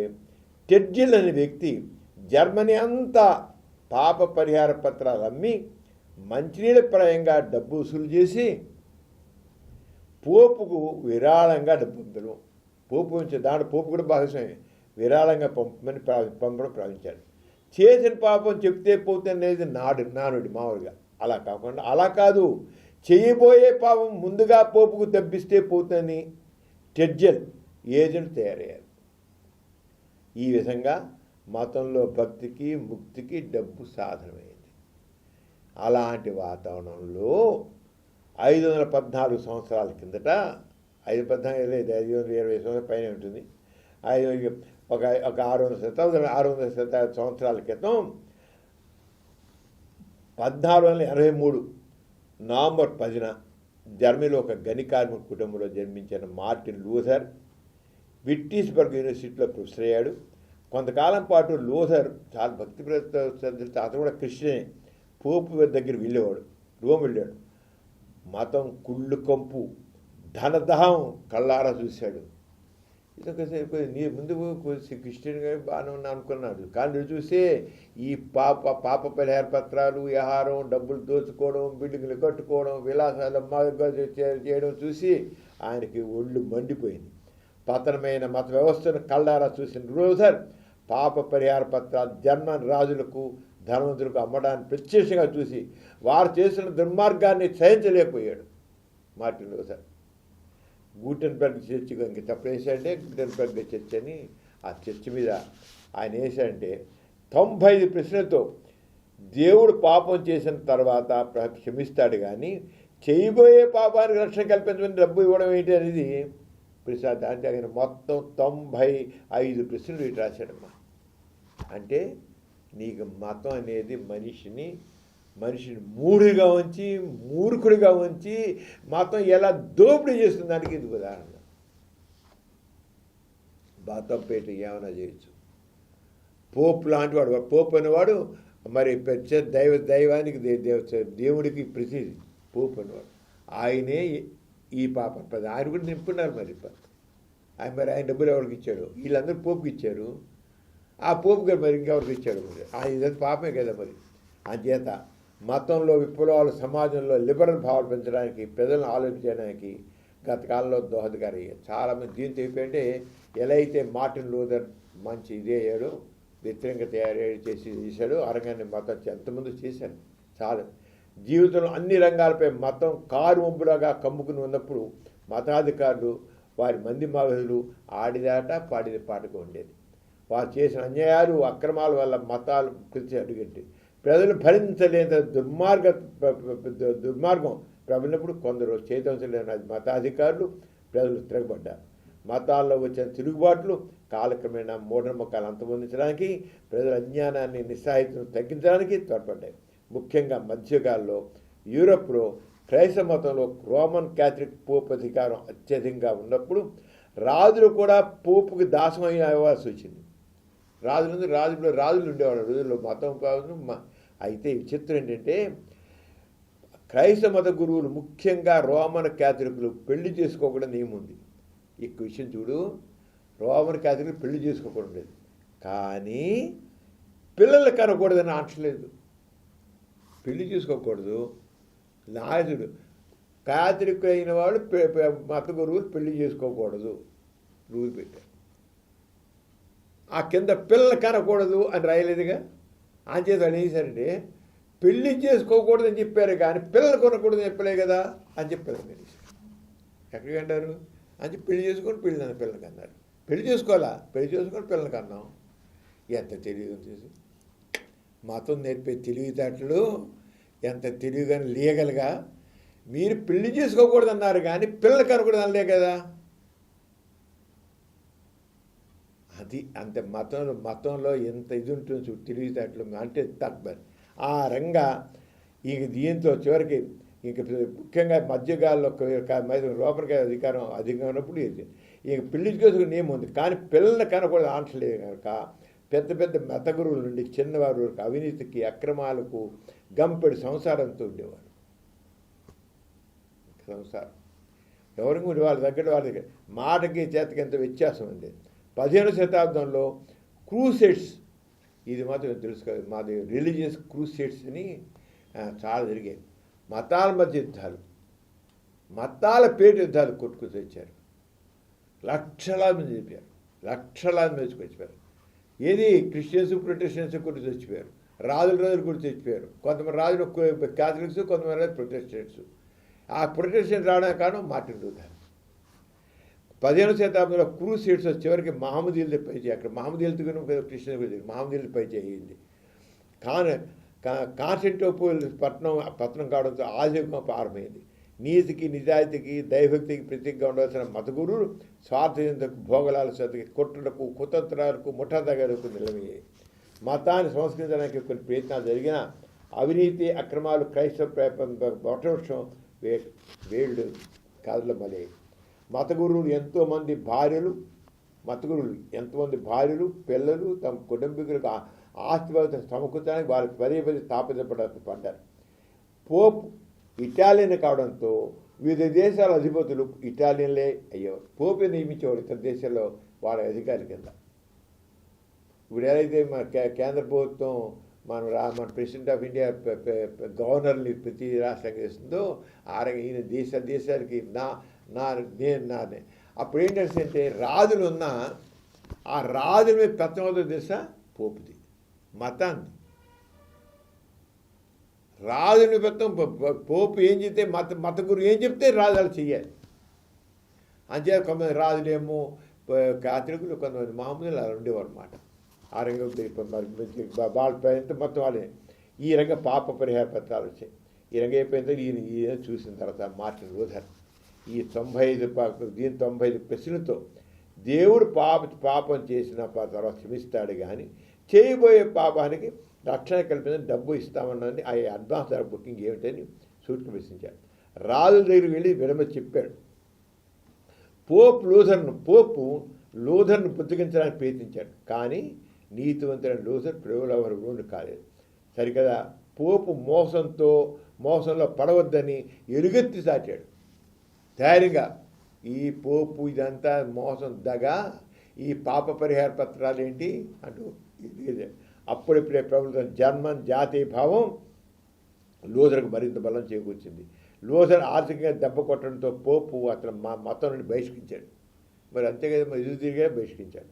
అయినా అంతవరకు దైవాంశ సంభూతులుగా చలామణైన పోపు బండారం బయటపడడంతో కథ అడ్డం తిరిగింది. జర్మన్ రాజులు సమావేశమై లూథర్ను మతం నుండి బహిష్కరించడానికి వ్యతిరేకించారు. లూథర్ ఏం చేశాడు, అన్యాయం చెప్పాడు అంతేను.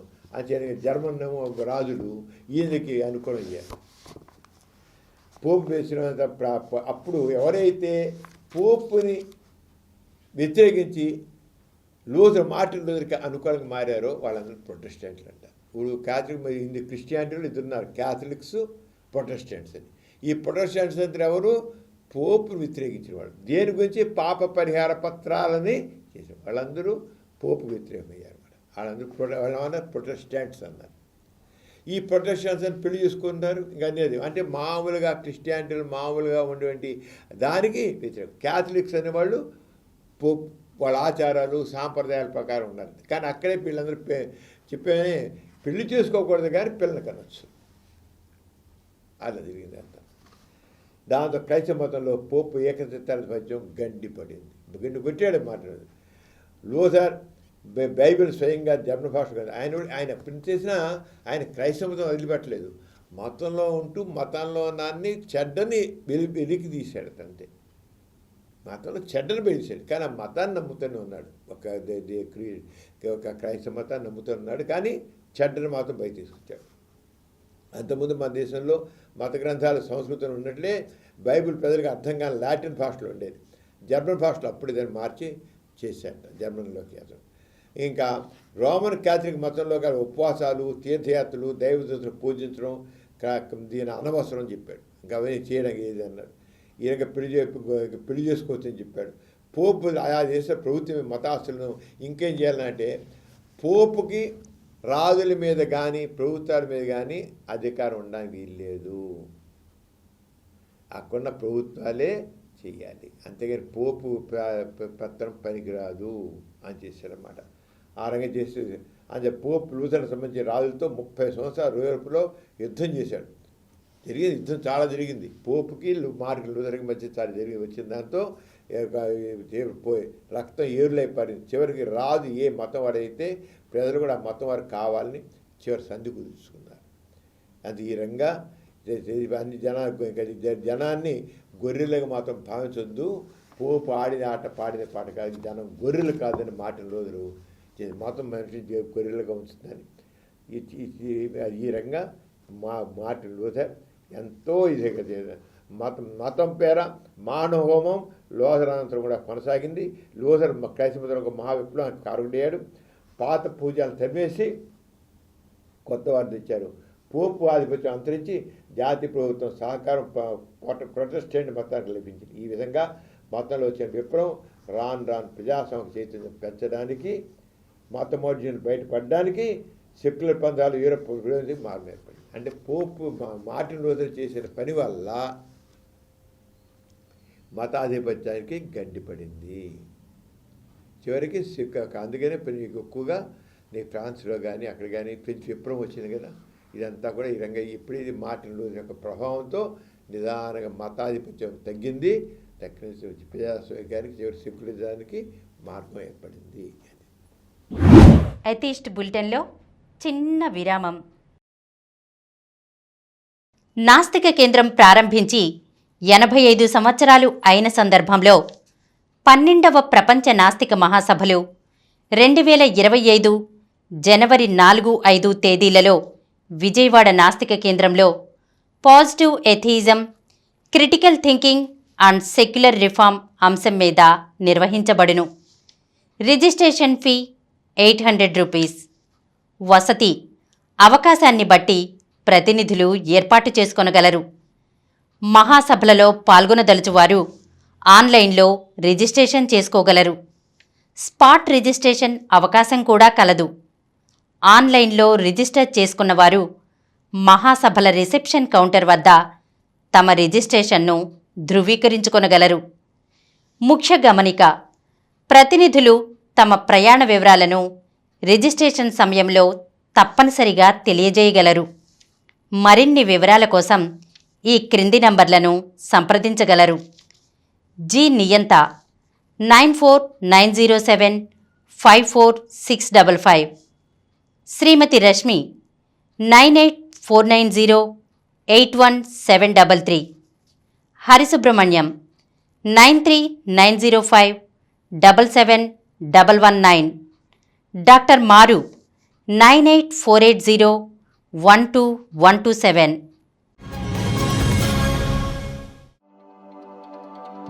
పాజిటివ్ ఎథియిజం తెలుగు ఛానల్ ప్రేక్షకులకు స్వాగతం. భారతదేశంలోనే మొట్టమొదటి నాస్తిక కేంద్రాన్ని స్థాపించి నాస్తికత్వాన్ని ఒక చక్కని నిర్మాణాత్మక జీవిత విధానంగా రూపొందించిన గొప్ప వ్యక్తి గోరా. గోరా కులమతాలకు అతీతుడు కనుక తన పూర్తి పేరులో హిందుత్వ ప్రభావం ఉందని తాను కూడా నూతన సంక్షిప్త నామానికే ఎక్కువగా ఇష్టపడేవారు. గోరా కాలేజీలో ప్రవేశించిన వెంటనే సహాయ నిరాకరణోద్యమం ప్రారంభమైంది. అప్పటికే జాతీయ భావాలు ఆయనలో చొరబడ్డాయి.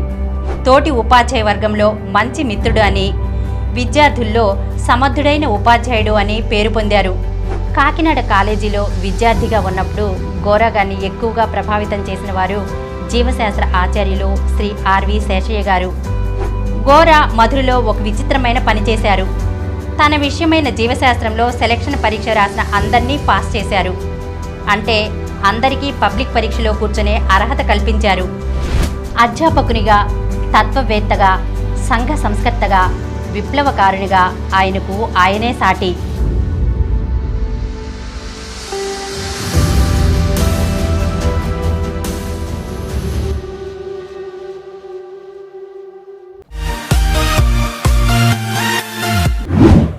ఎథిస్ట్ బులెటిన్కి తిరిగి స్వాగతం.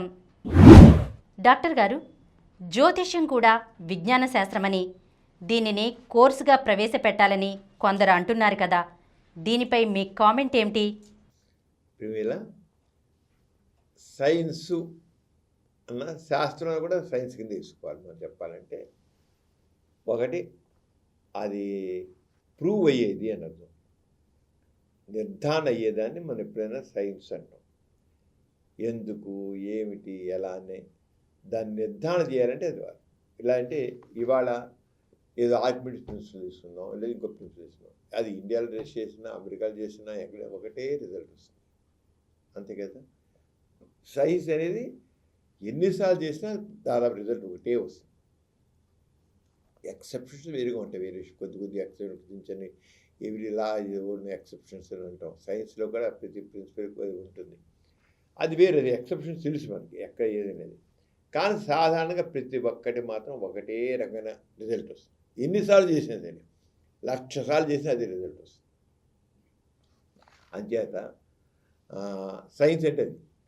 కానీ ఇప్పుడు జ్యోతిష్ శాస్త్రం, లేకపోతే ఏదో వాస్తుశాస్త్రం, లేదా ఇంకో శాస్త్రం, ఇలాంటి శాస్త్రాలు ఇవన్నీ ఏంటంటే శాస్త్రాలు పేరుకే కానీ అవన్నీ బూటకపు శాస్త్రాలు, అంటే అబద్ధాలు అన్నమాట.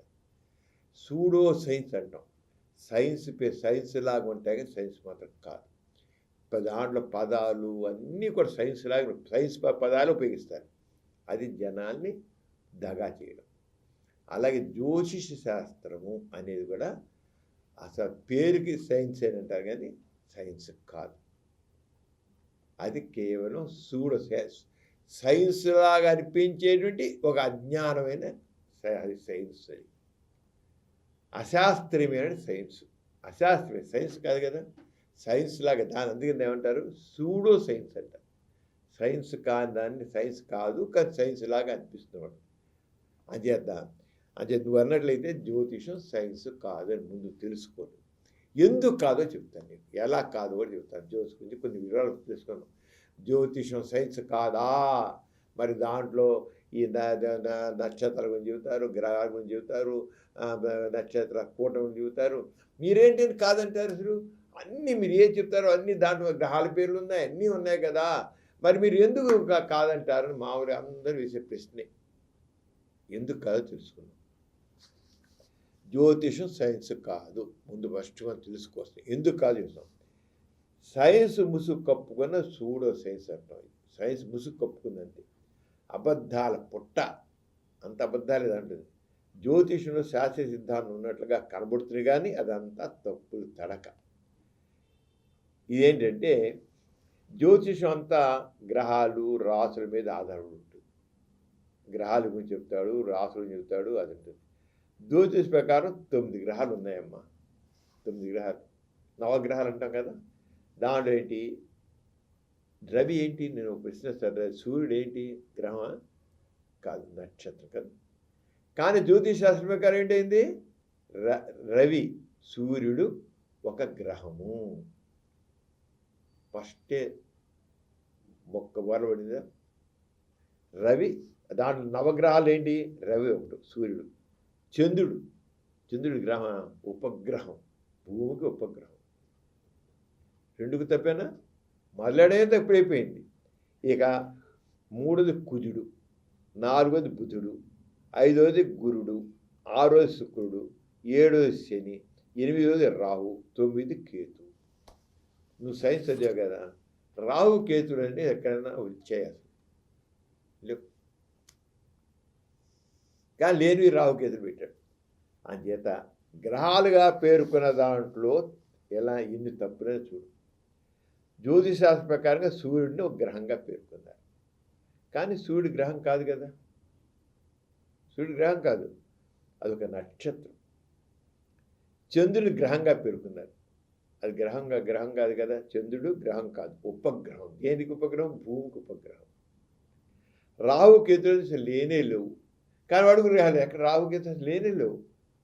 మరి రాహు కేతులు గ్రహాలు కూడా అంటే దీంట్లో నీకు 4 ఉన్న 9లో 4 అర్థం లేదు. తెలియదా? అది సైన్సా? ఎక్కడ సైన్స్ నుంచి ఊజ్ చేస్తారు. అంచేత ఈ జ్యోతిష్ శాస్త్రంలో మరి భూమి గ్రహం నిజంగా భూమి గ్రహమే, కానీ భూమిని గ్రహంగా పేర్కొనే వాళ్ళు. భూమిని గ్రహం కదా, భూమి పేరే తెలుసు, భూమి పేరు అయితే భూమి గ్రహం, ఆ పేరు తీసిపెడతారు గ్రహం అనేది అలా. మరి ఏం చెప్పు, భూమి అనే దానికి అసలు గ్రహంగానే గుర్తించలేదు వాడు, దానికి ఏం చేయలేదు. మంది సూర్య కుటుంబం అంటే సూర్యుడు ఒక నక్షత్రం, నక్షత్రం చుట్టూ గ్రహాలు, భూమి తిరుగుతోంది, శుక్రుడు తిరుగుతున్నాడు, గురుడు తిరుగుతున్నాడు, అన్నీ తిరుగుతాయి. ఎక్కడ ఏం చుట్టుతా? సూర్యుడు చుట్టూ తిరుగుతాయి, భూమి చుట్టూతో కాదుగా. సూర్య కుటుంబం, ఈ సూర్య కుటుంబం గ్రహాలు సూర్యుడు చుట్టూ తిరుగుతాయి, అంతేగాని భూమి చుట్టూతో కాదు. మనకి తూర్పున సూర్యుడు ఉదయించును, పడమర అస్తమించును అని అంటారు. సూర్యుడు ఇక్కడ ఉదయించి అలా వెళ్ళి అది తిరుగుతాడు, అది వాడు సూర్యుడు తిరుగుతున్నాడా, మనం తిరుగుతున్నాడు? లేదు, భూమి తిరుగుతుంటే అలా కనబడుతుంది. మన భూమి తన చుట్టూ అది తిరుగుతూ వెళుతుంటే ఆ సూర్యుడు ఉదయించినటువంటి సూర్యుడు అక్కడే ఉన్నాడు. సూర్యుడు మారింది ఏది? భూమి మారింది, భూమి తిరుగుతుంది. అది భూమి చుట్టూ కాదు. జ్యోతిష్ శాస్త్రం ప్రకారం గ్రహాలు భూమి చుట్టూ తిరుగుతాయి. ఇంకా విచిత్రం ఏంటంటే గ్రహాలు మన మామూలు సైన్స్ ప్రకారం ఏంటి, కొప్పరిస్ కానీ గెలీలో కానీ వీళ్ళు ఏం చేశారు, చూపించారు. సూర్యుడు చుట్టూతా గ్రహాలు తిరుగుతున్నాయి. గెలీలియో టెలిస్కోప్ పెట్టి చూపించాడు ఎలా తిరుగుతున్నాయో, ఏవి తిరుగుతున్నాయో చూపించాడు టెలిస్కోప్ ద్వారా. అంటే జ్యోతిష్ ప్రయోగంగా భూమి కేంద్రంగా అనిపిస్తుంది. భూమి కేంద్రం భూమి చుట్టూ సూర్యుడు తిరుగుతున్నాడు, మరి భూమి చుట్టూ శుక్రుడు తిరుగుతున్నాడు, భూమి చుట్టూ గురుడు తిరుగుతున్నాడు, బృహస్పతి తిరుగుతోంది అని భూమి చుట్టూ తిరగట్లేదు. ఇవన్నీ దేని చూస్తే సూర్యుడు. ఎంత తప్పిది! ఒకటో పిల్లాడిని వెళ్ళి అడుగు, వరే సూర్యుడు భూమి చుట్టూ తిరుగుతున్నాడా, భూమి సూర్యుడు చుట్టూ తిరుగుతున్నాడా, సూర్యుడు భూమి చుట్టూ తిరుగుతాడని అడిగితే వాడు స్పష్టంగా చెబుతాడు, సూర్యుడే అలాగే ఉంటాడు, భూమి సూర్యుడు చుట్టూతా తిరుగుతుంది అని చెబుతాడు. కానీ ఈ గొప్పగా చెప్పే జ్యోతిశాస్త్రం చెప్పేది ఏంటి? పరస్పర విరుద్ధంగా ఉంది, తద్భిన్నంగా ఉందా లేదా? అంత అరంగా అంచేత కాదు. అంచేత ఈ గ్రహాలు ఎన్ని చెప్పడం, సూర్యుడు లాంటి నక్షత్రాలు సౌర కుటుంబం చాలా ఉన్నాయి, కోటాను ఉన్నాయి. సూర్యుడికి పెద్దవి ఉన్నాయి, చిన్నవనే ఉన్నాయి. అలాగే ప్రతి నక్షత్రం చుట్టూ అన్ని గ్రహాలు కూడా ఉన్నాయి. మనకి ఎలా అయితే ఒక సూర్యుడు చుట్టూ ఇన్ని గ్రహాలు ఉన్నాయో నక్షత్రాలు కూడా ఉన్నాయి, ఉపగ్రహాలు కూడా ఉన్నాయి. అలాగే గ్రహాలు అనేది ఉండగా కూడా ఇప్పుడు ఏంటంటే మనం లెక్క తీసుకున్నట్టయితే ఇక సూర్యుడు కాస్త దగ్గరగా ఉంది మెర్క్యూరీ గ్రహం సూర్యుడు కొద్ది దగ్గరలో ఉంది, దాన్ని బుధ గ్రహం అంటాం. సూర్యుడు కాస్త మరికొంత దూరంలో వీనస్ శుక్రుడు మనకు కనబడుతుంది. సాయంత్రం రాత్రి ఈవినింగ్ వెళ్ళి శుక్రగ్రహం చక్కగా కనబడుతుంది. టెలిస్కోప్లో చూస్తే శుక్రగ్రహం చక్కగా కనబడుతుంది. అందుచేత ఇది బుధ ఇదైపోయాక మొట్టమొదటి ఏంటి మెర్క్యూరీ, దీన్నే బుధగ్రహం అంటారు. సూర్యుడు కాస్త మరి కాస్త దూరంలో వీనస్. దేని తిరుగుతున్నాయి? సూర్యుడు చుట్టూ తిరుగుతున్నాయి, భూమి చుట్టూ తిరగట్లా. మెర్క్యూరీ, వీనస్ ఉంది మరి ఒక్క దూరంలో. మూడోది ఏంటి? భూమి. ఇవన్నీ గ్రహాలు కదా. భూమి తన చుట్టూ తిరుగుతూ సూర్యుడు చుట్టూ ప్రదర్శన చేస్తుంది. చంద్రుడు భూమికి ఉపగ్రహం. చంద్రుడు భూమి చుట్టూ తిరుగుతూ అలా తిరుగుతూ వస్తుంది అన్నమాట. అంచేత చంద్రుడు భూమి చుట్టూ తిరుగుతాడు. 4వ గ్రహం మార్స్. అంటే భూమికి దూరంగా సూర్యుడికి దూరంగా ఉంది. దీని అంగారకుడు లేక కుజుడు అంటారు. ఆ తర్వాత వరుసగా జూపిటర్, గురుడు లేక బృహస్పతి, శాటర్న్ శని గ్రహం అన్నమాట. ఆ తర్వాత యురేనస్, నెప్ట్యూన్ ఉన్నాయి. వీటన్నిటికంటే దూరంగా ప్లూటో గ్రహం ఉంది. ఈ గ్రహాలకు మళ్ళీ చంద్రుడిలాగానే ఉపగ్రహాలు ఉన్నాయి. మనకైతే చంద్రుడు ఉన్నాడు, అలాగే ఈ చెప్పుకునే గ్రహాలు కూడా చంద్రుడు ఒకటండి. చాలా గెలీలియో అయితే జూపిటర్ వాడికి ఎన్ని గ్రహాలు చూపించాడు, ఎన్ని ఉపగ్రహాలు ఉన్నాయో. కానీ జ్యోతిశాస్త్రంలో చంద్రుడిని వీళ్ళు మాత్రం జ్యోతిశాస్త్రంలో చంద్రుడు గ్రహంగా చెప్పుకున్నారు. మరి వాటిని ఎందుకు చెప్పలా?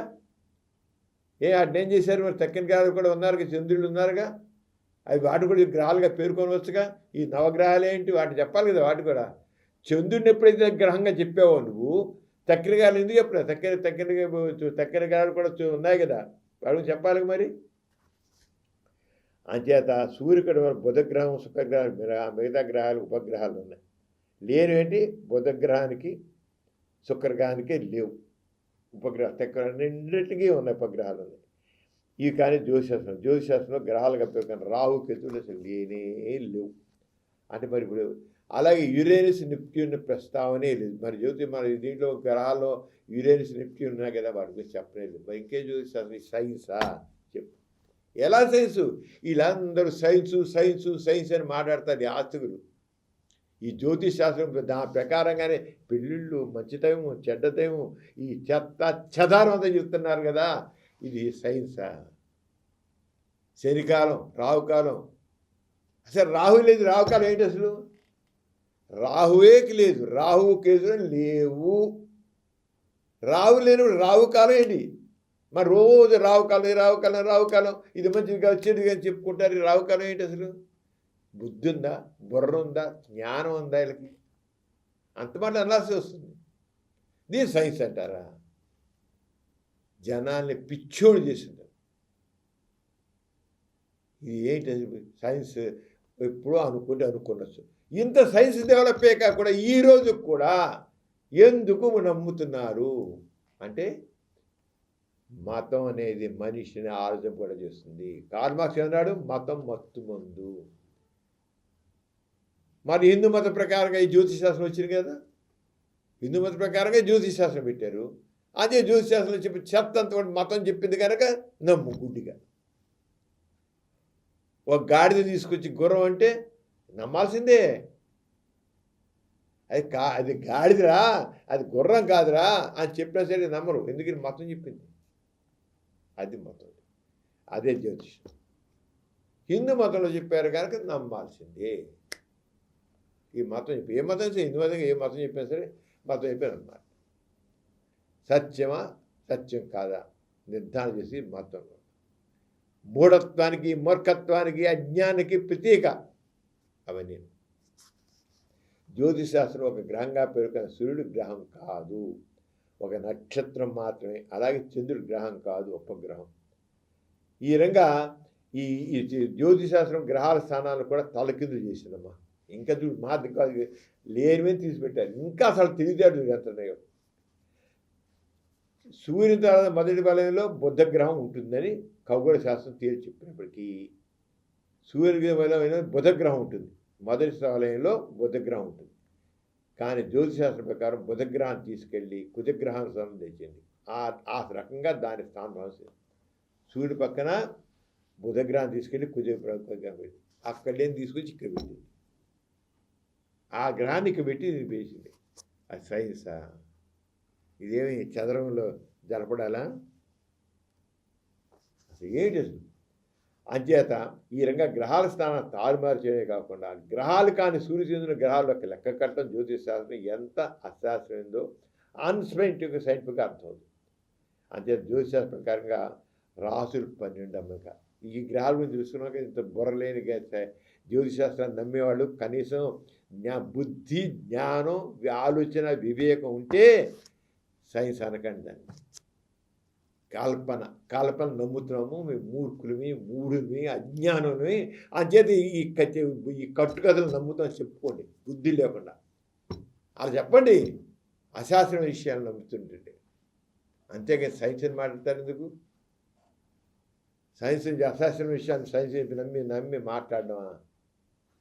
జ్యోతిశాస్త్ర ప్రకారంగా రాసులు 12: మేషం, వృషభం, మిథునం, కర్కాటకం, సింహం, కన్య, తులం, వృశ్చికం, ధనుస్సు, మకరం, కుంభం, మీనం. ఈ రాసులన్నీ వేరే నక్షత్రాల గుంపులు. ఈ 12 గుంపులకి 12 పేర్లు కూడా పెట్టారమ్మా.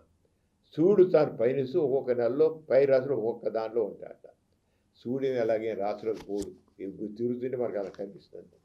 ఈ రంగా ఇంక తీసుకుని ఈ పనికిరాని చెత్త చెదారాన్ని తీసుకుని జ్యోతిశాస్త్రంలో బిడ్డ పుట్టిన క్షణంలో ఏ రాశిలో ఏ గడియలో సూర్యుడు ఉన్నాడో ఏ గ్రహాలు ఉన్నాయో వాడి గుణగణాలు బట్టి పుట్టిన బిడ్డ భవిష్యత్తు ధృవీకరిస్తూ ఉంటుంది. జాతకం ఎక్కడ సూర్యుడేమో తిరుగుతుంటాట, ఆ రాశిలో ఉన్నాడు, ఈ రాశిలో మనకు అలా కనబడుతుంది. అంతేగా సూర్యుడు తిరగట్లా, ఇవి తిరుగుతున్నాయి. ఇలా తిరుగుతుంటే భూమి తిరుగుతుంటే అవి కనబడుతుంది. నిర్జీవన గ్రహాలు మానవులాగా బుద్ధులు గుణాలు అంటగట్టి వాటి ప్రభావం పుట్టిన బిడ్డ మీద ఉంటాయని జ్యోతిష్ శాస్త్రం చెప్తుంది. లక్షల కోట్ల మైళ్ళ దూరం ఉన్న గ్రహాల ప్రభావం పుట్టిన మీద పడి అతను భవిష్యత్తు చేసింది మూర్ఖత్వం మధ్య ఇంతకైనా ఉందా? ఈ విధంగా చూస్తే జ్యోతిష్ శాస్త్రం అర్థం లేనిది, అశాస్త్రమైంది, బుద్ధి లేనిది, జ్ఞానం లేనిది, మూర్ఖత్వానికి ప్రతీక. డాక్టర్ గారు, జనవరి 4, 5 తేదీల్లో ప్రపంచ నాస్తిక మహాసభలు జరుగుతున్నాయి కదా, వాటి పూర్తి వివరాలను తెలియజేస్తారా? మీరా ఇప్పటికే మన ప్రేక్షకులందరికీ తెలిసింది. మరి జనవరి 4 తేదీలో అంటే నూతన సంవత్సరం ప్రారంభంలో 4 తేదీలో విజయవాడ నాస్తిక కేంద్రంలో ప్రపంచ నాస్తిక సభ జరుగుతున్నాయి. మనం ఇంకా రెగ్యులర్గా మన సంబంధించిన ఛానల్స్లో ఈ కార్యక్రమంలో కూడా పెడదాం. అప్పుడు కూడా చాలా వరకు మనం లైవ్ కూడా చేయడానికి ప్రయత్నం చేద్దాం. ఇప్పుడు 4, 5 తేదీల్లో ఆ 2 days జరిగే కొంచెం స్థూలంగా చెబుతాను. డీటెయిల్గా మనం ఎట్లా తగ్గ ఛానల్స్ ఇంక బస్సగా అన్ని పెడదాం. ఏం చెప్తున్నాయి ఏంటనేది జనవరి 4వ తేదీన ఉదయం 8 గంటల నుంచి 9:30 వరకు రిజిస్ట్రేషన్ జరుగుతుంటుంది. బ్రేక్ఫాస్ట్ అని జరుగుతుంటాయి. ఇప్పటికే చాలామంది డెలిగేట్స్ రిజిస్టర్ చేసుకున్నారు. అన్ని చోట్ల మన ఇండియాలో అన్ని రాష్ట్రాల నుంచి కూడా వస్తున్నారు, బాగా వస్తున్నారు, చాలామంది వస్తున్నారు. కొన్ని వందల మంది ఎప్పటికీ ఆల్రెడీ రిజిస్ట్రేషన్, వందల మంది అయిపోయారు ఆల్రెడీ రిజిస్ట్రేషన్ వాళ్ళు. ఈ మాట యూత్ బాగా వస్తున్నారు. చాలామంది ఏమంటారంటే ఈ నాస్తికులకి, హేతువాదులకి, యూత్ పట్టుదలకి అంటారు. కానీ నాస్తికత్వం ఎంత అట్రాక్ట్ చేసింది, యూత్ని ఆకట్టుకుందంటే ఈ వచ్చే ప్రజలు సగం మంది యూత్ ఉన్నారు. అంటే ఎంత మనుషులను ఆకట్టుకుంటుందో అది ఇప్పటికీ అంత వచ్చే మన రిజిస్ట్రేషన్ చేస్తున్నారు. యూత్ ఉన్నారు బాగా. అంటే నవతరం అర్థం చేసుకుంది రాబోయే యుగం నాస్తికత్వం అంది. గోరాగారు చెప్పారు రాబోయే యుగం నాస్తికత్వం అని చెప్పారు. నిజమే. ఇంత ఇక ఈ రకమైన మూర్ఖభావాలు, మూఢభావాలు ఇవన్నీ వినేరు కాదు. ఇంతకాలం మతం సరైన శాస్త్రీయ విజ్ఞానం శాస్త్రం లేకపోబట్టి ఆట సాగే మతానికి. ఇంక సాగవు. నవయుగం వస్తుంది, నవశకం వస్తుంది, యువతరం వస్తుంది, రాబోయే యుగం నాస్తికత్వం అంది. అంచేత ఆ రంగం చాలా వస్తున్నారు. ఆ రోజు మొదటి 4వ తేదీ ఉదయం 9:30కి ఇంకా కొంచెం సభా కార్యక్రమం మొదలవుతాయి. 11 గంటలకి ఇంకా పూర్తి కార్యక్రమం. ముందుకు డ్యాన్స్ ప్రోగ్రామ్స్, వెల్కమ్ డ్యాన్స్ ఇవన్నీ కూడా ఉంటాయి. కొద్దిగా అయిపోయాక 11 గంటలకి ఇనాగ్రేషన్, ఈ ప్రపంచ నాస్తిక మహాసభల ప్రారంభోత్సవం జరుగుతుంది. దాంట్లో దీనికి ముఖ్య అతిథిగా డాక్టర్ కె వీరమణి, ప్రెసిడెంట్ డెప్యూటీ కజిగం, తమిళనాడు, ఆయన వస్తున్నారు. ఆయన ఇనాగ్రల్ అడ్రస్ ఇస్తారు. ఇంతే కాకుండా చాలామంది ఐఏఎస్ ఆఫీసర్స్ వాళ్ళందరూ కూడా వస్తున్నారు. చాలా ప్రముఖులు దాన్ని పార్టిసిపేట్ చేస్తున్నారు, చాలా ప్రముఖులు. దీంట్లో గోరా గారి పుస్తకాలు కూడా మనం గోరా గారి ఇంగ్లీష్లో పాజిటివిజం పుస్తకం రాశారు. ఆ పాజిటివిజం ఇంగ్లీష్ పుస్తకానికి హిందీ అనువాదం కూడా వస్తుంది. అలాగే పాజిటివ్ ఇంగ్లీష్ రాసిన పుస్తకానికి కొత్త న్యూ ప్రింట్ కూడా ఒకటి చేస్తాం. ఇంకా కొన్ని పుస్తకాలు రిలీజ్ అవుతున్నాయి. అలాగే మనం నాస్తిక కేంద్రం సంబంధించిన నాస్తిక మార్గం, అది డిఎస్టిషన్ ఇంగ్లీషు, ఇవి నాస్తిక రెగ్యులర్గా వచ్చే మంత్లీ పేపర్స్, అవి కాన్ఫరెన్స్ స్పెషల్ ఇష్యూస్ కూడా ఈ టైంలో ఇనాగ్రేషన్ చేయడం జరుగుతుంది. అంతేకాకుండా ఎథిక్స్ సెంటర్ పెట్టి నాస్తిక కేంద్రం ఏర్పాటు 85 సంవత్సరాలైంది. ఈ 80 సంవత్సరాల్లో నాస్తిక కేంద్రంలో ఇన్ని రకాల యాక్టివిటీస్ జరిగాయి, ఈ రకాల కార్యక్రమాలు చేపట్టాము. ఇవన్నీ కూడా ప్రత్యేకంగా నాస్తిక కేంద్రం ఈ సామాజిక పరివర్తనలో ఎంత పాత్ర పోషించింది అనేది 80 సంవత్సరాల సంబంధించిన మొత్తం ఈ విధంగా ప్రతిదీ ఇవ్వడం జరుగుతుందన్నమాట. అది కూడా రిలీజ్ చేస్తాం. ఇవన్నీ కూడా రిలీజ్ చేస్తాం. మొత్తం దాంట్లో మీరు కొన్ని ప్రముఖులందరూ కూడా అక్కడ మాట్లాడి నాస్తిక మాకు సంబంధించిన లీడర్స్ అందరూ కూడా దాంట్లో ఇనాగర సెక్షన్లో మాట్లాడతారు. 1 గంట దాకా ఈ ఇనాగర ఫంక్షన్ అన్నీ ప్రారంభం అయిపోతుంది. అందరూ ఆల్మోస్ట్ ముఖ్యమైన వాళ్ళందరూ కూడా దాని మీద అడ్రస్ చేస్తారు. 1 గంట నుంచి 2 దాకా లంచ్ ఉంటుంది. అది దీనికి ముఖ్యంగా దీనికి జరిగేసి 800 రూపాయలమ్మ. 800 చాలామంది నాస్తిక కేంద్రం ఉంటున్నారు. ఆ నాస్తిక కేంద్రం మనం వీరంతమందికి అకామిడేషన్ ప్రొవైడ్ చేస్తాం. నాస్తిక కేంద్రం ఉన్నవన్నీ కూడా కొంతమందికి, ఇంకా తక్కిన వాళ్ళందరూ కొన్ని హోటల్స్లో ఉంటారు. కొంతమంది ఇక్కడ నాస్తిక వీరంతమందికి మనం ఇక్కడ ప్రొవైడ్ చేస్తున్నాం, ఏర్పాట్లన్నీ చేస్తున్నాం. చాలామంది మేము నాస్తిక కేంద్రం ఉంటాం, నాస్తిక జీవిత విధానం చూస్తాం, మేము నాస్తిక కేంద్రం అన్నీ చూస్తాం, ఇక్కడే ఉంటేనే మాకు వీలవుతుందని చెప్పి ప్రతివాడు అలాగే రాస్తున్నారు. నాస్తిక కేంద్రం, నాస్తిక జీవిత విధానం చూడాలి, నాస్తికుల జీవిత విధానం చూడాలి, నాస్తిక కేంద్రం అందరినీ చూడాలి. నిజంగా నాస్తిక కేంద్రంలో అంత చైతన్య స్ఫూర్తి ఇచ్చేది కనపడుతుంది. చైతన్య స్ఫూర్తి ఇస్తుంది. ఇక్కడ నాస్తికులకు చక్కనేంటి ప్రేరణ కలుగుతుంది. అలాగే 2 గంటల నుంచి 3:30 దాకా ప్యారలల్ సెషన్స్ జరుగుతాయి. 2 ప్యారలల్ సెషన్స్ అంటే గ్రూప్ డిస్కషన్ సపరేట్గా పెట్టాము. అదేంటంటే ఒకటేమంటే ఉదయం ఇనాగ సెక్షన్ అయిపోతే 2 గంటల నుంచి 3:30 దాకా strengthening scientific outlook to combat superstition అని ఒక ప్యారలల్ సెషన్ జరుగుతుంది. రెండో ప్యారలల్ సెక్షన్లో human rights, secularism and atheist values అని ఇంకోటి జరుగుతుందన్నమాట. 2 జరుగుతాయి సైమల్టేనియస్గా 2 అవర్స్లో. తర్వాత ఇంకా 3:30 నుంచి 4 దాదాపు 5 దాకానేమో ఇంకా మళ్ళీ గ్రూప్ డిస్కషన్స్ ఉంటాయి. గ్రూప్ డిస్కషన్స్లో సెక్యులర్ సోషల్ వర్క్ గురించి ఒకటి, తర్వాత పాజిటివ్ ఎథిజం అండ్ డెమోక్రసీ అని ఒకటి. ఈ రంగా అంత ఎథిజంతో సంబంధం ఉన్న టాపిక్స్ అన్నీ వస్తున్నాయి అన్నమాట.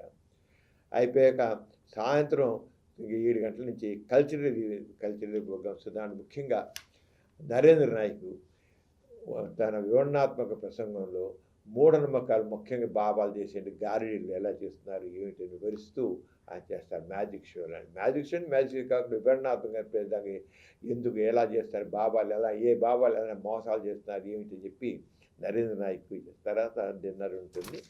ఇదైపోయి సెకండ్ డే మార్నింగ్ మళ్ళీ 8 గంటల నుంచి 8:30 దాకా ఇక గోరా టెక్నో హబ్ మనం ఆల్రెడీ కంప్లీట్గా అయిపోయింది. ఆ గోరా టెక్నో హబ్ పెట్టాం 8:30 నుంచి 9 దాకా అరగంట. మీరు జరుగుతుంది చూస్తారు. మామూలుగా మందులు కూడా చూడొచ్చు. ఆల్రెడీ కంప్లీట్ అయిపోయింది ఆ గోరా టెక్నో హబ్. ఆ ఉదయం అందరూ కూడా దాన్ని చూస్తారు. ఉదయం పూట 2 రోజులు ఉదయం అది 8 నుంచి చూడొచ్చు. కానీ 9 మాత్రం ఇక కాన్ఫరెన్స్ మొదలవుతుంది. 9 గంటలు మొదలైపోతుంది కాన్ఫరెన్స్. ఈ కాన్ఫరెన్స్లో ఒక ఇదేంటంటే లోక్సత్తా నాయకులు డాక్టర్ జయప్రకాష్ నారాయణ గారు ఐఏఎస్, ఆయన రిటైర్డ్ ఐఏఎస్. ఆయన అంతేకాక founder and president of Loksatta. ఆయన దాదాపు 2 hours దాని గురించి మాట్లాడతారు. మొత్తం ఆయన మాట్లాడేది అంటే role of youth in promoting democratic values and scientific temper అని ఆయన మాట్లాడతారు. యూత్ అందరూ మొత్తం డెలిగేట్స్ అందరూ చేస్తారు, యూత్ కూడా చేస్తారు. అది అయిపోయాక యూత్ కోసం ప్రత్యేకంగా 4 సెషన్స్ పెడుతున్నాం. 4 సెషన్స్ ప్యారలల్ సెషన్స్ కేవలం యూత్ కోసం. ఎందుకంటే ఇప్పుడు ఆల్రెడీ మనకు తెలిసినంత వరకు దీనికి మోర్ దెన్ 200 యూత్ రిజిస్టర్ చేసుకున్నారు పార్టిసిపేట్ చేయడానికి. మోర్ దెన్ 200 ఇంకా వస్తారు. అంటే 4 సెషన్స్లో ఈ మొత్తం వచ్చిన వాళ్ళకి ఇంట్రెస్ట్ టాపిక్స్ మీద చేస్తున్నాము. దాంట్లో ఈ 4 సెషన్స్లో మా promoting critical thinking and free enquiry అని ఒకటి, role of women and children in building a rational society అని ఒకటి, ఎక్స్ట్రీమిజం అండ్ ఫెనటిజం ఈ బీన్ ఆఫ్ ప్రోగ్రెస్ అని ఇంకో దాని. తర్వాత మన సోషల్ నెట్వర్క్ అని జరుగుతుంది దానికి తర్వాత యూత్ రూల్ అనేది కూడాను ఆ రంగా కూడా చూసి 4 సెషన్స్ జరుగుతున్నాయి. మొత్తం దాంట్లో 200-300 మంది యూత్ని ఆ ప్యారల్ సెషన్స్లో మొత్తం వాళ్ళు యాక్టివ్గా పార్టిసిపేట్ చేసేట్లుగా చూస్తున్నాం. తర్వాత లంచ్ జరుగుతుంది. లంచ్ అయిపోయాక ఈ 4 సెషన్స్లో కూడా జయప్రకాష్ నారాయణ గారి ముందు మాట్లాడడం కాకుండా దాంట్లో కూడా ఆయన పార్టిసిపేట్ చేస్తారు. యూత్ వాయిస్ కూడా తెలుసు. ఆయన very much particular about the youth voice ఎలా ఉంది తెలుసుకోవాలని. అదే యూత్ కూడా బాగా ఎక్కువ వస్తున్నారు కనుక తీసుకుని వెళ్తాను. ఇక 2 గంటల నుంచి మళ్ళీ 5:30, 4:30, 3:30 దాకానేమో గ్రూప్ సెషన్స్ అన్ని ప్యారల్ సెషన్స్ ఉన్నాయి. Atheist and humanistic action now and in the future అనేది ఒకటి వేల సెషన్. రెండోది constructive use of the digital space to promote critical thinking and rational action అని ఇంకోటి జరుగుతుంది. ఈ రకంగా తర్వాత 3:30 అయిపోయాక ఇంకా వ్యాలిడిక్టరీ ఫంక్షన్ ఉంటుంది. దాంట్లోనే తర్వాత కాన్ఫరెన్స్ డిక్లరేషన్ ఉంటాయి. కొంతమందికి ఇవి లీడర్స్కి ఫెలిసిటేషన్స్ ఉంటాయి. ఈ విధంగా ఆ 2 తెలంగాణ డీటెయిల్డ్గా మాత్రం మనం తర్వాత మన ఇంకా టైం ఉంది కనుక మన ఛానల్స్లో ఎత్తి సెంటర్ ఛానల్లో, అలాగే పాజిటివ్ ఛానల్లో, English channel, Hindi channel, Telugu channel, వీటిలో కూడా మనం రెగ్యులర్గా వీటికి సంబంధించిన డీటెయిల్డ్ ప్రోగ్రామ్స్ అన్నీ కూడా తెలియజేయడం జరుగుతుంది. రెగ్యులర్గా ఇవన్నీ ఉంటాయి. నేను కోరేదంటే అందరూ రండి, పాల్గొనండి. మీ అందరూ కూడా యాక్టివ్గా పార్టిసిపేట్ చేసి ఎథిజం గురించి బాగా తెలుసుకోండి. అలాగే యాక్టివ్గా పార్టిసిపేట్, ఎందుకంటే వచ్చే వాళ్ళందరూ చాలా భావాలు ఉన్న వాళ్ళే. అందరూ కూడా మన అందరం కలిసి ఒక చక్కని సమాజాన్ని మనం సృష్టిద్దాం. రాబోయే తరం నాస్తికత్వాన్ని గుర్తుంచుకోండి. నవతరం యువతరం ముందుకు రావాలి, నవ సమాజాన్ని నిర్మించాలని మాత్రం నేను విజ్ఞప్తి చేస్తున్నాను. డాక్టర్ గారు, సైన్స్ అండ్ టెక్నాలజీని యువతకు చేరువ చేసి వారిలో స్ఫూర్తిని నింపడానికి తోడ్పడుతున్న గోరా టెక్నో హబ్ని అందరూ వీక్షించవచ్చా? దీని మీద మనం చాలాసార్లు చెప్పుకున్నాం. ఈ మధ్య 2-3 సార్లు డీటెయిల్స్ చెప్పుకున్నాం. గోరా టెక్నో హబ్ ఆల్మోస్ట్ అయిపోయింది, పూర్తి అయిపోయింది, కంప్లీట్గా అయిపోయింది. అన్ని రకాలుగా దాంట్లో ఏర్పాటు చేయడం జరిగింది. ఇప్పుడు అందరూ చూడడానికి అనుకోవాలి కదా ఉంది. ఇప్పుడు అసలు గోరా టెక్నో హబ్ అనేది ఏంటంటే ఫ్యూచర్ సైన్స్ అండ్ టెక్నాలజీ ఏ రంగా ఈ మ్యాన్కి ఉపయోగపడుతుంది, మన సమాజానికి, మన ప్రపంచానికి ఎలా ఉపయోగపడుతుంది, అన్ని రంగాల్లో కూడా. దాంట్లో మనం లేటెస్ట్గా సైన్స్ ఎలా ఉంటుంది, మీరు అది అడుగు పెడుతుండగానే ఒక పక్కేమో ఎలా మనకు లేటెస్ట్గా మన చంద్రమండలం మీద ఏదండి మన దిగింది, మన ఉపగ్రహం దిగింది కదా, అది ఎలా ఉంది ఏమిటి, దాని మొత్తం కనబడతాయి. అన్ని డయాగ్రమెటిక్గా మొత్తం పిక్చర్స్ అని పిక్టోరియల్గా ప్రజెంటేషన్ పడుతుంది. అలాగే ఫ్యూచర్లో మూన్ మీద మన భారతదేశం అంతరిక్ష పరిశోధన కేంద్రం ఎలా ఉంటుంది, మూన్ మీద అది పెద్ద పిక్టోరియల్గా కనబడుతుంది. మూన్ మీద మన భారతదేశం పెట్టబోయేటి ఎలా ఉంటుంది అంతరిక్ష పరిశోధన కేంద్రం అండ్ స్పేస్ రీసెర్చ్ సెంటర్. అలాగే వీళ్ళు తలపెక్కెత్తగానే మనం ఫ్యూచర్లో స్పేస్ స్టేషన్, ఇండియాకి సంబంధించిన స్పేస్ స్టేషన్ కనబడుతుంది. ఇలా చూడగానే అక్కడ ఒక నమూనా పెట్టి ఉంది. అడుగు పెడుతుండగానే ఒక మనుషుల్ని ఆలోచించి ఒక పక్క చూస్తే రోబోట్ సంబంధించిన కనబడతాయి, రోబోట్ సర్జరీ కనబడుతుంటుంది. ఇటుపక్కేమో సోలార్ సంబంధించిన ఫ్లైట్ కనబడుతుంది. సోలార్ పెట్రోల్ సోలార్ ఎనర్జీతోనే ఆల్రెడీ ఒక ఫ్లైట్ ఆల్రెడీ అరౌండ్ గ్లోబ్ తిరుగుతుంది సోలార్ ఎనర్జీతోనే. ఎలా ఉంటుంది కనబడుతుంది. ఇక ఇలా మొత్తం ఒక రోబోట్స్ ఇవన్నీ మొత్తంగా మీరు ఒక ప్రత్యేక నాలెడ్జ్ లేటెస్ట్ ఇంకొంత ముందుకు అడుగు పెట్టగానే మీకు రోబో స్వాగతం కలుగుతుంది. రోబో గైడ్ మన గోరా టెక్నో హబ్లో హ్యూమనాయిడ్ రోబో, అది ఏదో మిషన్లో కూడా మనిషిలాగానే ఉంటుంది. అది వెంటనే వెల్కమ్ చెప్పి తీసుకెళ్ళి రోబోస్ ముందు, తన రోబో కదా, ఆ రోబో ఏం చేస్తుందంటే తను అక్కడ రోబో ఎన్నిట్లో రోబోటిక్ ఉపయోగాలు ఉన్నాయి. రోబో ఎన్ని రంగాల్లో, ఇండస్ట్రీలో, ఎడ్యుకేషన్లో, హెల్త్లో, అన్నీ తను ఎక్స్ప్లెయిన్ చేస్తుంది. The robot is guide.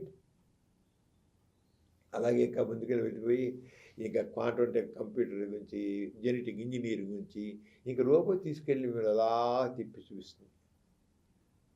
మనం ఎలా చెప్తామో తీసుకొచ్చి చూపిస్తాం అన్నమాట.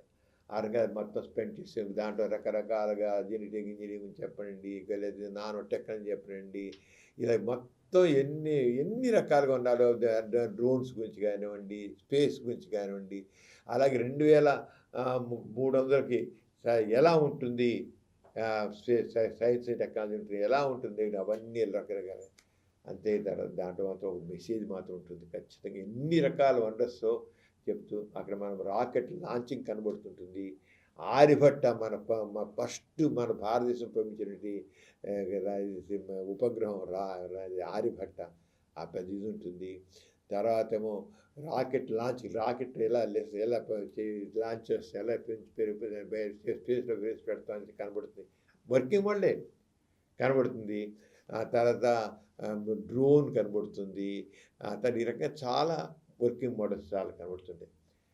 అంత అయిపోయాక మనిషిని మరవకు, మానవత్వాన్ని మరవకు, ప్రకృతిని రక్షించు, వాటిని మాత్రం నాశనం. అంటే ఇంత సైన్స్ అండ్ టెక్నాలజీ డెవలప్ అయిపోయి మనిషి మర్చిపోయి, మానవత మర్చిపోయి ఆటం బాంబులు సృష్టించో, ఇంకోటి సృష్టించో, లేదా రోబోట్స్లు పెట్టి యుద్ధం చేసి మనుషులు పెట్టి చంపడం చేయదు. అంచేత మన last our message is don't forget human, don't forget humanity, don't forget the nature. కానీ మనకు ఈ మోటో ఏంటి మంది? Ignite, inspire, innovate, youth message. కానీ don't forget humanity and nature. లేకపోతే చాలా భయం ఏంటంటే ఇంత అడ్వాన్స్ అయిపోతే చివరికి ఏమైపోతుంది, మన ప్రకృతి ఏమైపోతుంది, మనం అవుతాం. అలా అయిపోయి స్పేస్ వరకు వెళ్తాం. వెళ్ళగానే ఎలా ఉంటుందంటే యాక్చువల్గా మనం స్పేస్ షిప్లోకి వెళ్ళిపోయి ఆ ఆకాశంలో అలాగా భారరహిత స్థితిలో నిల్చున్నామా అన్నట్లుగా మనకు అలాంటి ఫీలింగ్ ఇచ్చేట్లుగా పెట్టాం. చుట్టూత నక్షత్రాలు, కింద నక్షత్రాలు, పైన నక్షత్రాలు, అక్కడ చంద్రమండలం, కింద ఎక్కడ భూమి, మన స్పేస్లో ఉన్నాం. అక్కడి నుంచి సంకేతాలు భూమి పెడుతుంటాయి, అవి కనబడుతుంటాయి వేవ్స్. అక్కడ చెప్తుంది మెసేజ్. అక్కడ స్పేస్ సెంటర్ నుంచి కిందకు వస్తున్నాయి మెసేజ్కి రిసీవ్ చేసుకుంటుంది. అది ఇంత చంద్రమండలం, అక్కడ రోవర్ దాంట్లోంచి మన సెటిలైట్ నుంచి రోవర్ రెయ్యం దిగుతుంది. వెళ్ళగానే రెయ్యం దిగిపోతుంది. అది గిరగిర తిరుగుతుంది, మన ముందే తిరుగుతుంది. అదేమో సెటిలైట్ దిగింది, మన పంపించింది చంద్రమండలం. అది దిగి దాంట్లో బయటకు వచ్చి, సెటిలైట్ నుంచి బయటకు వచ్చి రోవర్ అంతా తిరుగుతుంటుంది అన్నమాట. జై భారత్, జై హింద్. అలా ఇంకా తీసుకుని ఇంకా అక్కడ మన స్పేస్లో మనిషి అలా తిరుగుతుంటే కనబడుతుంది. ఎంత ఇన్ఫర్మేషన్ అంటే అంత ఇన్ఫర్మేషన్, కావాల్సినంత ఇన్ఫర్మేషన్ మనుషులందరినీ ఆలోచింపజేస్తుంది. అలా బయట రాగానే అది తిరిగి ఇలా మనుషులు వచ్చి బయటకు తిరగల్లా నేను నించోబెట్టి ఫోటో తీస్తే నీ పక్కన నీల్ ఆర్మ్స్ట్రాంగ్, ఐన్స్టీను, లేకపోతే అబ్దుల్ కలాము నిల్చుంటారు. నువ్వు వెళ్ళి నుంచి నీ పక్కన నిల్చుంటారు ఒక సైంటిస్ట్. అది నీకు సావనీరు అన్నమాట. నువ్వు ఘోర టెక్నాలజీకి వెళ్ళి నువ్వు ఐన్స్టీన్తో ఫోటో తీసుకొని పోయి వచ్చావు, లేకపోతే మా అబ్దుల్ కలాంతో ఫోటో తీసుకొచ్చావు, వాళ్ళ పక్కన నిల్చుంటారు, నీ పక్కనే వాళ్ళు నిల్చుంటారు. సెల్ఫీలు అంటావు కదా, ఆ సెల్ఫీ అక్కడది, నీకు సెల్ఫీది. అక్కడ మనిషి ఎవరు ఉండరు, నిల్చుని నువ్వే. కానీ చేతికి వచ్చే పరిగెల మాత్రం నీ పక్కన ఐన్స్టీన్ ఉంటాడు. నువ్వు దిగింది నువ్వే, కానీ నీ పక్కన ఉంటారు అన్నమాట. ఆ రంగా ఇలాగ చక్కగా అన్ని రకాలుగా కూడా ఎన్నో ఉన్నాయి. చెప్పింది కొద్దీ నువ్వు చూసేది చాలా ఉన్నాయి, చాలా కొద్ది అందరూ చూడాలని, ముఖ్యంగా చదువు యూత్ తప్పకుండా చూడాలని కోరుతున్నాను. దానివల్ల చాలా విజ్ఞానం వస్తుంది. మన దేశాన్ని ముందుకు తీసుకెళ్దాం. మనం చక్కగా దాడి చేసుకున్నాం. భారతదేశం దేనికి తీసుకోలేదు. మనం ప్రధానమంత్రి గారు కూడా వికసిత భారత్ అని అన్నారు. 2047కి ప్రపంచ దేశాలు అన్నింటిలో అగ్ర దేశాలు సమానంగా ఉండాలని అన్నాడు. అంతే లేదు, మన యూత్ పవర్ అంటే ఇంత కాదు. మన పవర్ మనం తప్పకుండా మన భారతదేశాన్ని 2040కి మన స్వాతంత్రం వచ్చే 100 ఏళ్ళు అవుతుంది. 2040కి ప్రపంచ దేశంలో నంబర్ 1గా మన దేశాన్ని నిలబెట్టగలం కూడాను. ఆ సంకల్పం మనకు ఉండాలి. తప్పకుండా చేయగలం, చేద్దాము. చేసాం భారతదేశాన్ని అన్ని రంగాల్లోనూ కూడా, అది ఈ రంగం కాదు, అన్నింటిలో కూడా నెంబర్ 1గా పెట్టుకుందాం. ఆ రకంగా చేద్దాం. ఆ రకంగా మన దానికి గోరా టెక్ హబ్ తప్పకుండా ప్రోత్సహిస్తుంది. చాలా కార్యక్రమాలు ఉపయోగిస్తున్నాం.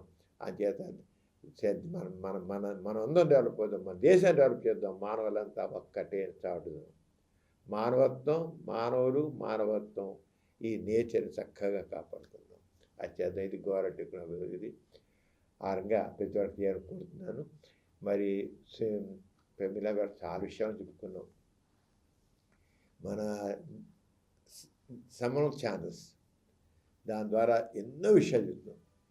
ఈ చిన్న విషయాలు, చిన్నారుల నుంచి విజ్ఞత గల అందరూ, విజ్ఞులు, పెద్ద పెద్ద వాళ్ళు, చాలా మేధావులందరూ కూడా సమరం ఛానల్స్ కార్యక్రమాలు, మాకు 20 యూట్యూబ్ ఛానల్స్ ఉన్నాయి కదా, చాలా బాగా మెచ్చుకుంటున్నారు. చాలా బాగా ఇప్పుడు, అందుకే ఇప్పుడు మనకు 20 కోట్లకు పైన మనకు వ్యూస్ వచ్చాయి. 20 కోట్ల, చాలా లక్షల్లో 20 కోట్ల ఎక్కువ ఉన్నాయి, చాలా ఎక్కువ ఉన్నాయి. గాంధీ 152 దేశాల్లో చూస్తున్నారు. ఇంకా చూడాలి, ఇంకా చేయాలి. ఈ సమాజం కోసం, ఈ మానవత కోసం, ఈ మనుషుల కోసం, అందరికీ రాబోయే తరాన్ని, నవతరాన్ని, గొప్ప తరాన్ని మనం తీసుకురావాలని ద్వారా ఈ సమరం ఛానల్స్ చాలా కృషి చేస్తున్నాయి. అంచేత అందరూ కూడా నేను చూడాలని కోరుతున్నాను. మరి ప్రత్యేకంగా చెప్పాల్సిన పని లేదు, అందరూ చూడండి. మీ 20 యూట్యూబ్ ఛానల్స్ ఉన్నాయి కనుక మీకు ఏది కావాలంటే దాన్ని సబ్స్క్రైబ్ చేయండి. అలాగే రెగ్యులర్ మీ ఒపీనియన్స్ కూడా తెలియజేయండి. చేద్దాం. మరి ప్రమీల, మరి వాళ్ళు చాలా విషయాలు చెప్పుకున్నాం. నాస్తికత్వం అనేది ఆస్తికత్వం కంటే ఎన్నో రెట్లు ఉన్నతమైనది. నాస్తిక జీవితం చాలా గొప్పది. అంచేత నాస్తికుడిగా నాస్తిక జీవిత విధానాన్ని ఆచరిస్తూ ఒక నవ సమాజాన్ని మనం నిర్మించుకుని అందరూ సమానత్వంతో, ప్రేమతో, మానవత్వంతో వర్ధిల్లాలని ఆకాంక్షిద్దాం. మరి మన ప్రేక్షకులందరికీ సెలవు తీసుకున్నాం. మళ్ళీ వచ్చే బులెటిన్లో కలుసుకుందాం. అందరికీ జై ఇన్సాన్. జై ఇన్సాన్. ఈ కార్యక్రమం మీకు ఎంతో నచ్చింది కదా. ఇటువంటి మరిన్ని వీడియోల కోసం అనతి కాలంలోనే 20 కోట్ల వ్యూస్ సాధించిన సమరం ఛానల్ సమర్పించు ఎథిస్ట్ బులెటిన్ ఛానల్కు సబ్స్క్రైబ్ చేయండి, లైక్ చేయండి, మీ ఫ్రెండ్స్కి షేర్ చేయండి. అలాగే ప్రక్కనున్న గంట సింబల్ని ప్రెస్ చేయడం మర్చిపోకండి.